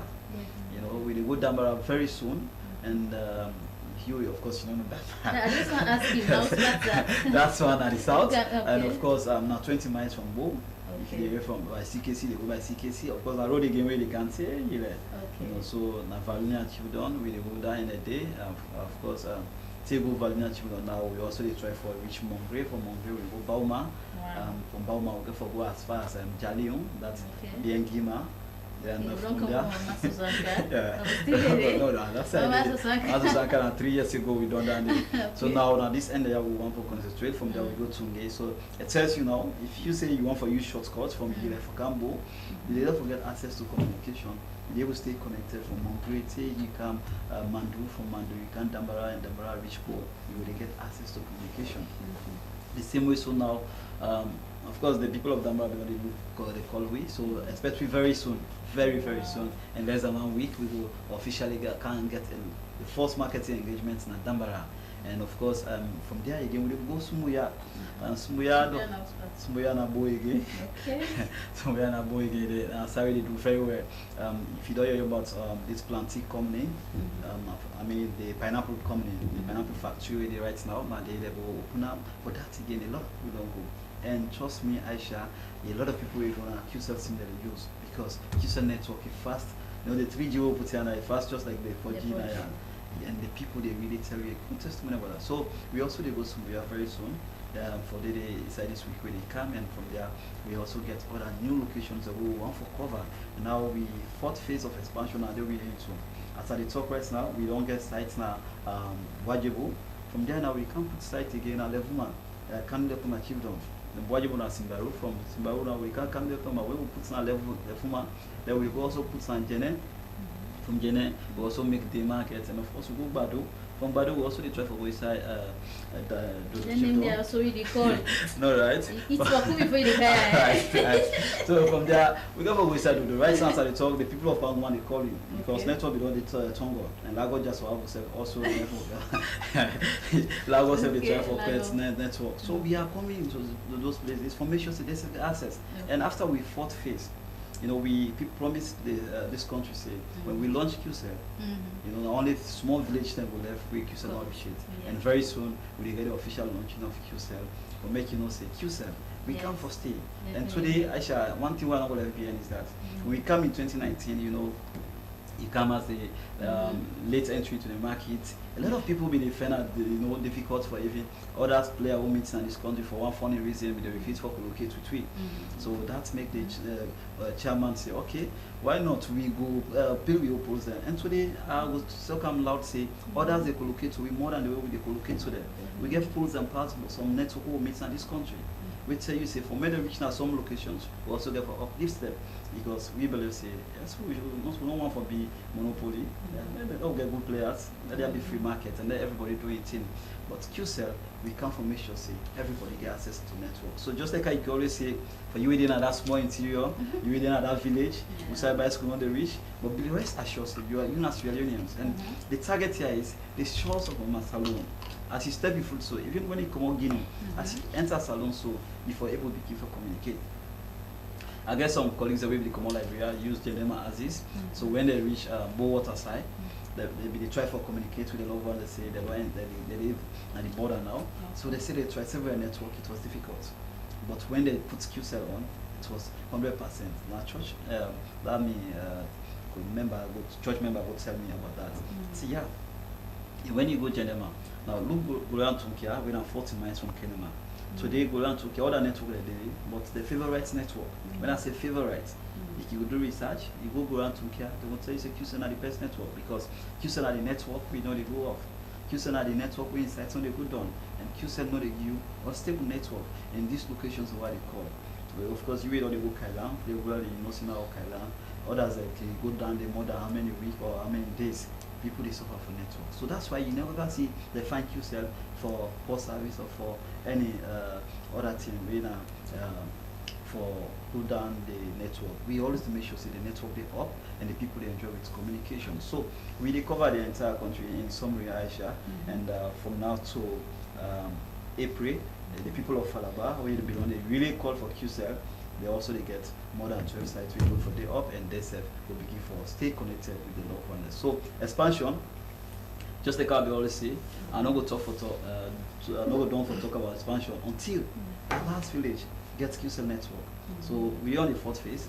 After the fourth phase, if we not cover the country, we will launch the fifth phase of expansion until God Joe call we say instead they get network in farm. Before we blow, and of course before we say we don't cover the entire country, but it's still working in progress. But what we don't do inside 5 years, it takes others 15 to 20 years to make it down. But we come with the determination, and because we believe in this country, we believe in the people, and we believe say they deserve nothing but the best. Because QCell is more about giving back to this nation. So say thank you to Sierra Leoneans, and that is why we don't want for anything we disturb Sierra Leoneans. When we come to inform them, they high of high quality but affordable. And so as we give the affordability, we also give the quality network. So stay connected with QCell as we continue for CAM, a community with the best network. Yeah, definitely. Thank you very much, Benson. So for the few places we know you the name, work in progress, QCell will soon reach there, just as Benson rightly say. And of course, we can take short break, but when we come back, we will talk about the SMS Taif and we'll bring a special guest on board.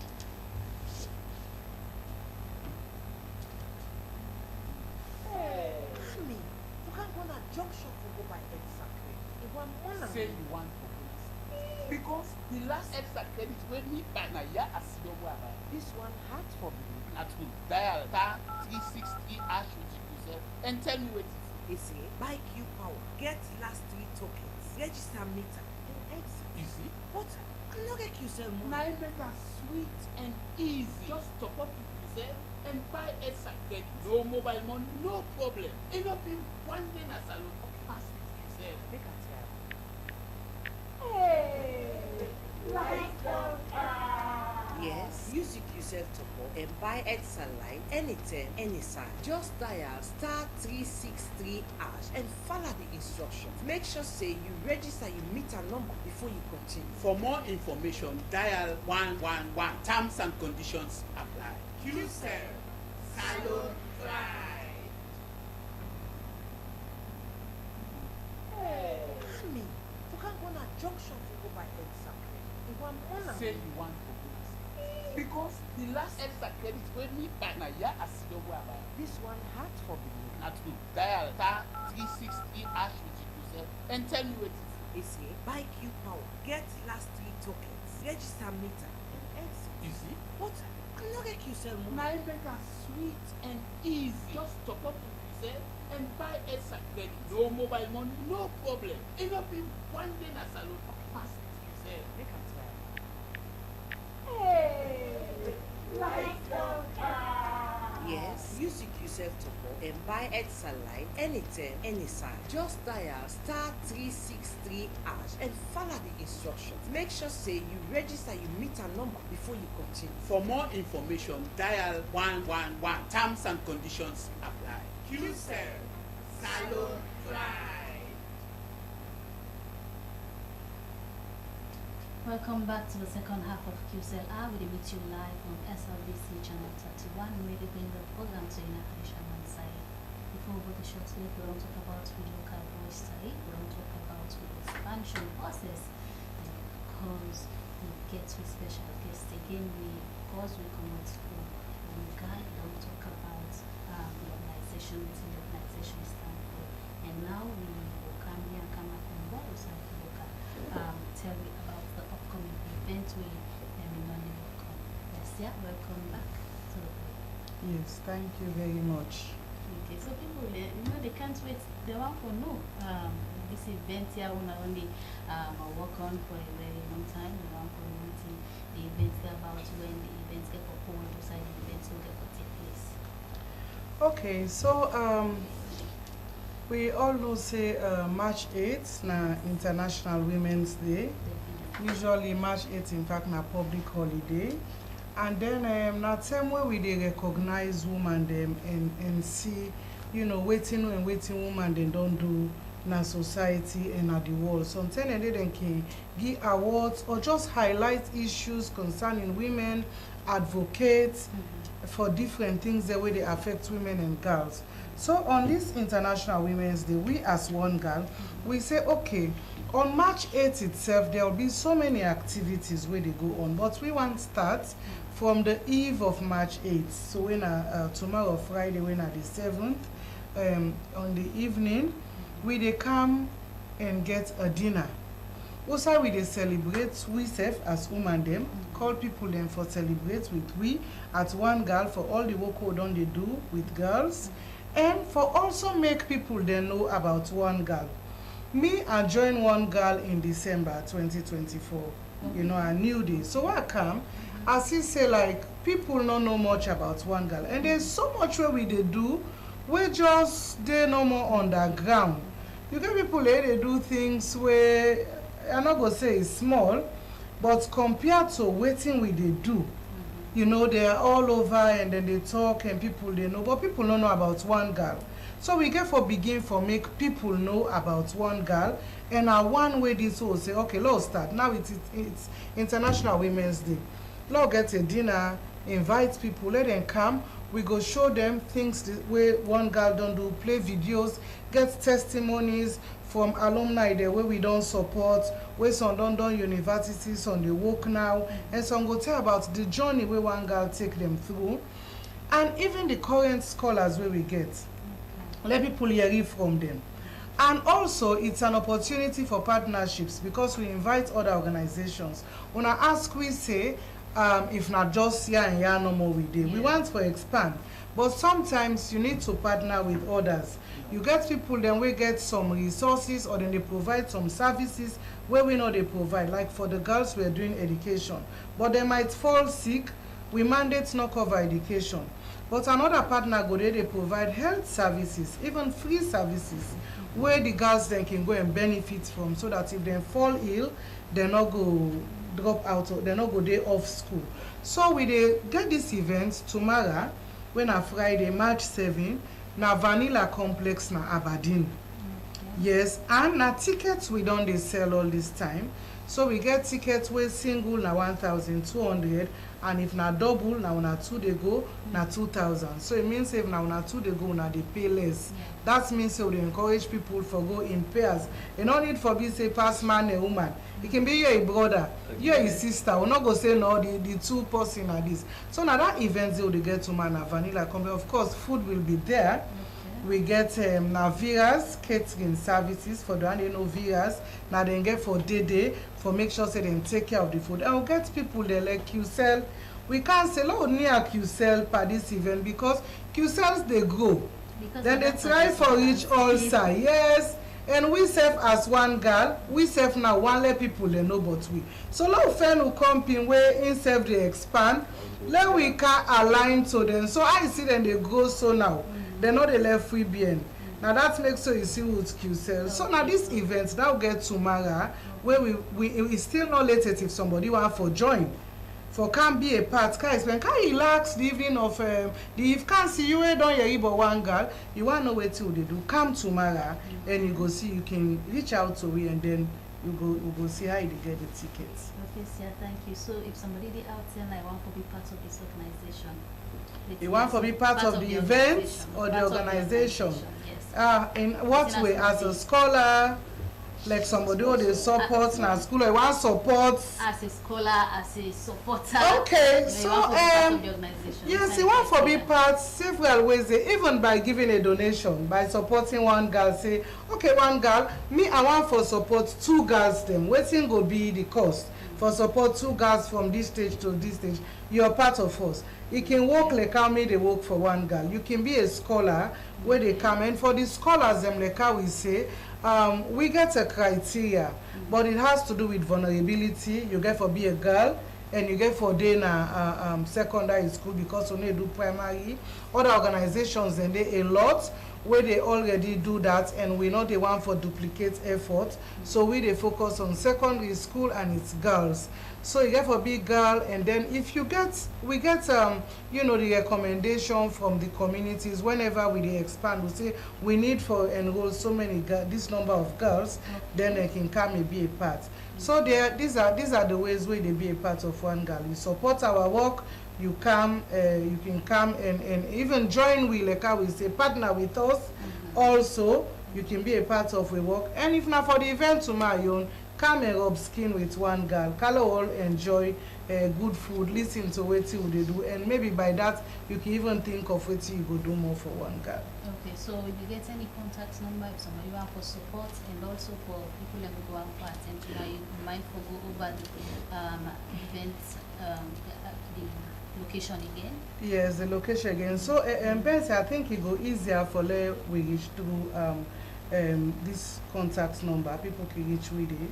Or let we give we own office line there. Okay, yes. So we own office number we'll get. QCell will just come near them. Let me can clear. So QCell yes. QCell they give one girl CUG line where we all they can use. So the next time we'll can also now QCell what is it?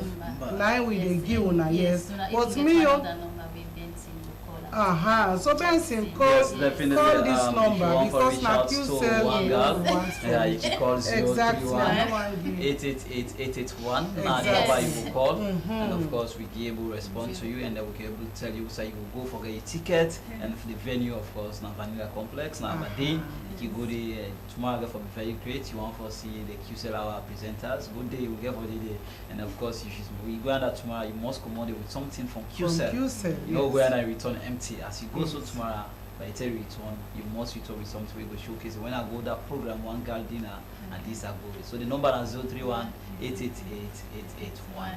Thank you, Ben. Yes. Now the number that so see everything will be round up statement which you gonna make people know about again. Like how Ben don't give the number, so we want people for be part of us. Come and understand what we they do as one girl. We don't they work, we don't they support girls them, and want people and for come and hear testimonies because the stories them not only want for tell una. We want the people that we don't experience and self let them tell una say now this one girl they do. And unfortunately we get with one girl CEO self from Australia they around and can last. And so they travel all the way across the globe for camp for their parts of this and we don't tell them about QCell. Sometimes then self go come and see QCell self in our office and let we just see how they move forward because QCell self they support girls then they support education. So strategical when see we can we say QCell I see we don't empower now so this growth now we they do one together. So we want for let una support we tomorrow for this dinner so and let una all come and experience the one girl experience. Now that's a get for sit. Okay, so in all of these level again, what do I want to achieve? Yes, what we want to achieve first, like I say, it's visibility for the organization. We want to celebrate the work where we don't do so far, and we call them a fundraising dinner. Fundraising in the sense we not get for make boku money, but the tickets we don't they sell now they support the dinner. Will not they go take any side, and we hope say at the end of that, even if now feel safe for they run the organization in office them. Let we self na salon able for say okay for this period we don't provide this kind thing not to pass people then they give no more. We close begin generate something. So that is it. Understand more about one girl. Know we work, we give visibility, let people know what we don't do, and let we start for raise funds for we self so that we also understand the impact where education they make when you educate just one girl as I will get for go see tomorrow from the testimonies of the ladies and women who don't support. Okay, one last one. We'll get forget side attraction. You know, people who want to relax and shake it and all of that. Yes, so I go get something where go be very entertaining. And again, at the assure I say there will be good food. So not even say even if you fast, where you break the fast, yeah, come there. And that hours then there you go really get something. So tell the next morning, self you don't need much again. So now then they want for tell QCell thank you for this opportunity for come now for talk about the program and we really appreciate and we look forward to see fam with them tomorrow. Okay, Tia, thank you so much for joining that program for being here on board again after the event. Thank you. Okay, so Pambulen Mr. QCell are linked to live on SLBC channel 31. We bring the program to you Aisha Mansai. This is a program where we meet you every Thursday 8 to 9 QCell are. And don't forget to the phone line for the number 031 888 881 031 888 881. We know say we don't get messages, we don't come in, but before we read some of the messages send it and respond to the messages send it, we will talk about with SMS type. Before the program starts, we will talk say as the program they go on, we will talk about with SMS type. We don't talk about we affordable voice type. We don't talk about we affordable data offers them. And now of course we want to talk about with SMS type because in that aspect taken QCell on position itself as the most affordable mobile network offer the cheapest type on SMS. So for if they QCell you have to send SMS to another QCell subscriber just 5 cents. And also not forget if you did the other side you have to spend way above that. If you did the other side you have to spend 9 cents, but with QCell just 5 cents you will send SMS to another subscriber. And the same goes to international tariff. We get affordable international tariff. But now people they make use of the internet more. People not they make too much direct call again, but still we create opportunity for people that may go out for make direct call. Not forget the QCell also on position itself as the most affordable network. And the good thing is that with QCell any service you choose, any service you want for use, you get benefits when you go again out to make call, you receive call, you get benefits, you get special offer with QCell. They give you, you go buy top up, you get percentage again with QCell. They give you for the top up you buy, any cost we buy, they get you percentage on top. We still get 100% data bonus we go on, and plenty other things there. So before we round up, we do plan to read 2 messages. We don't come in at the program, and then later we will respond to all of you that is interested. Yes, plenty thanks, Aisha. Of course, we don't get a lot of text messages, but time not go permit we for read all the messages we don't receive.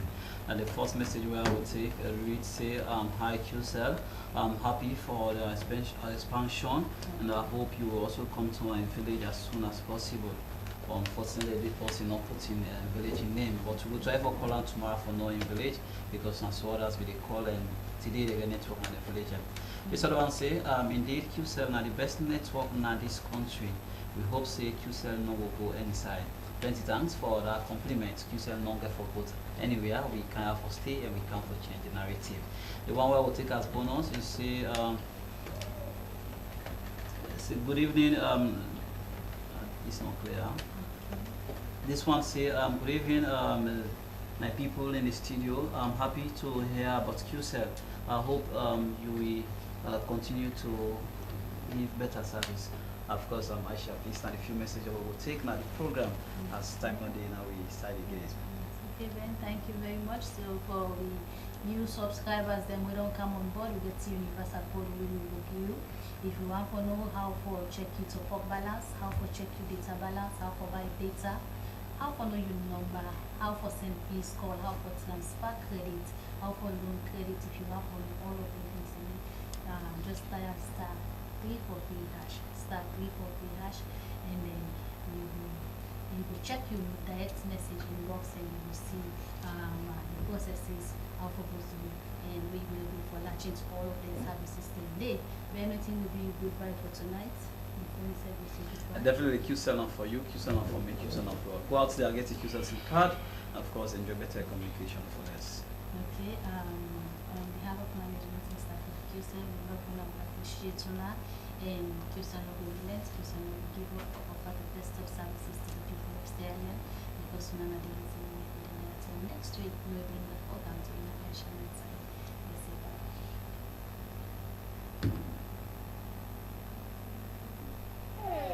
Honey, you can't go on a junction to go buy extra credit. Say you want for bonus. Because the last extra credit when me buy na ya asidobo about. This one hard for people. Not true. Dial *363# with yourself and tell me what it is. It's a buy Q power. Get last 3 tokens. Register meter and exit. You see? What? I'm not get yourself more. Now it make it sweet and easy. Just top up with yourself.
It's a pleasant good evening and welcome to News Hour with me, Ibrahim Samura.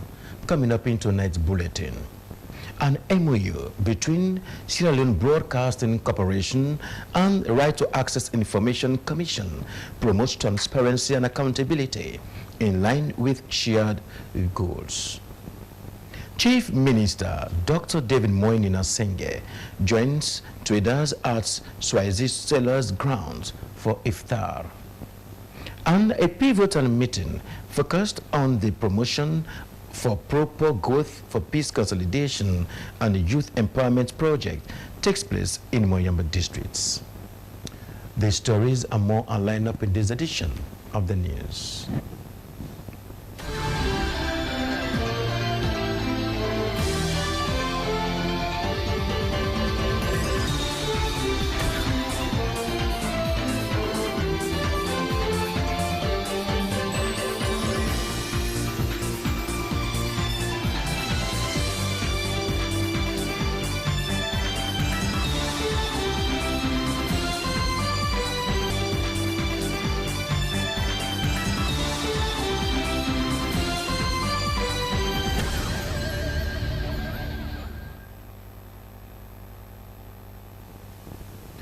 For our first story tonight, the Sierra Leone Broadcasting Corporation, SLBC, and the Right to Access Information Commission have signed a memorandum of understanding to deepen information dissemination across Sierra Leone. This partnership is expected to strengthen the country's media landscape and promote transparency and accountability in line with their shared goals. Esther Susanette Bassi was there and our reports. Thank you so much.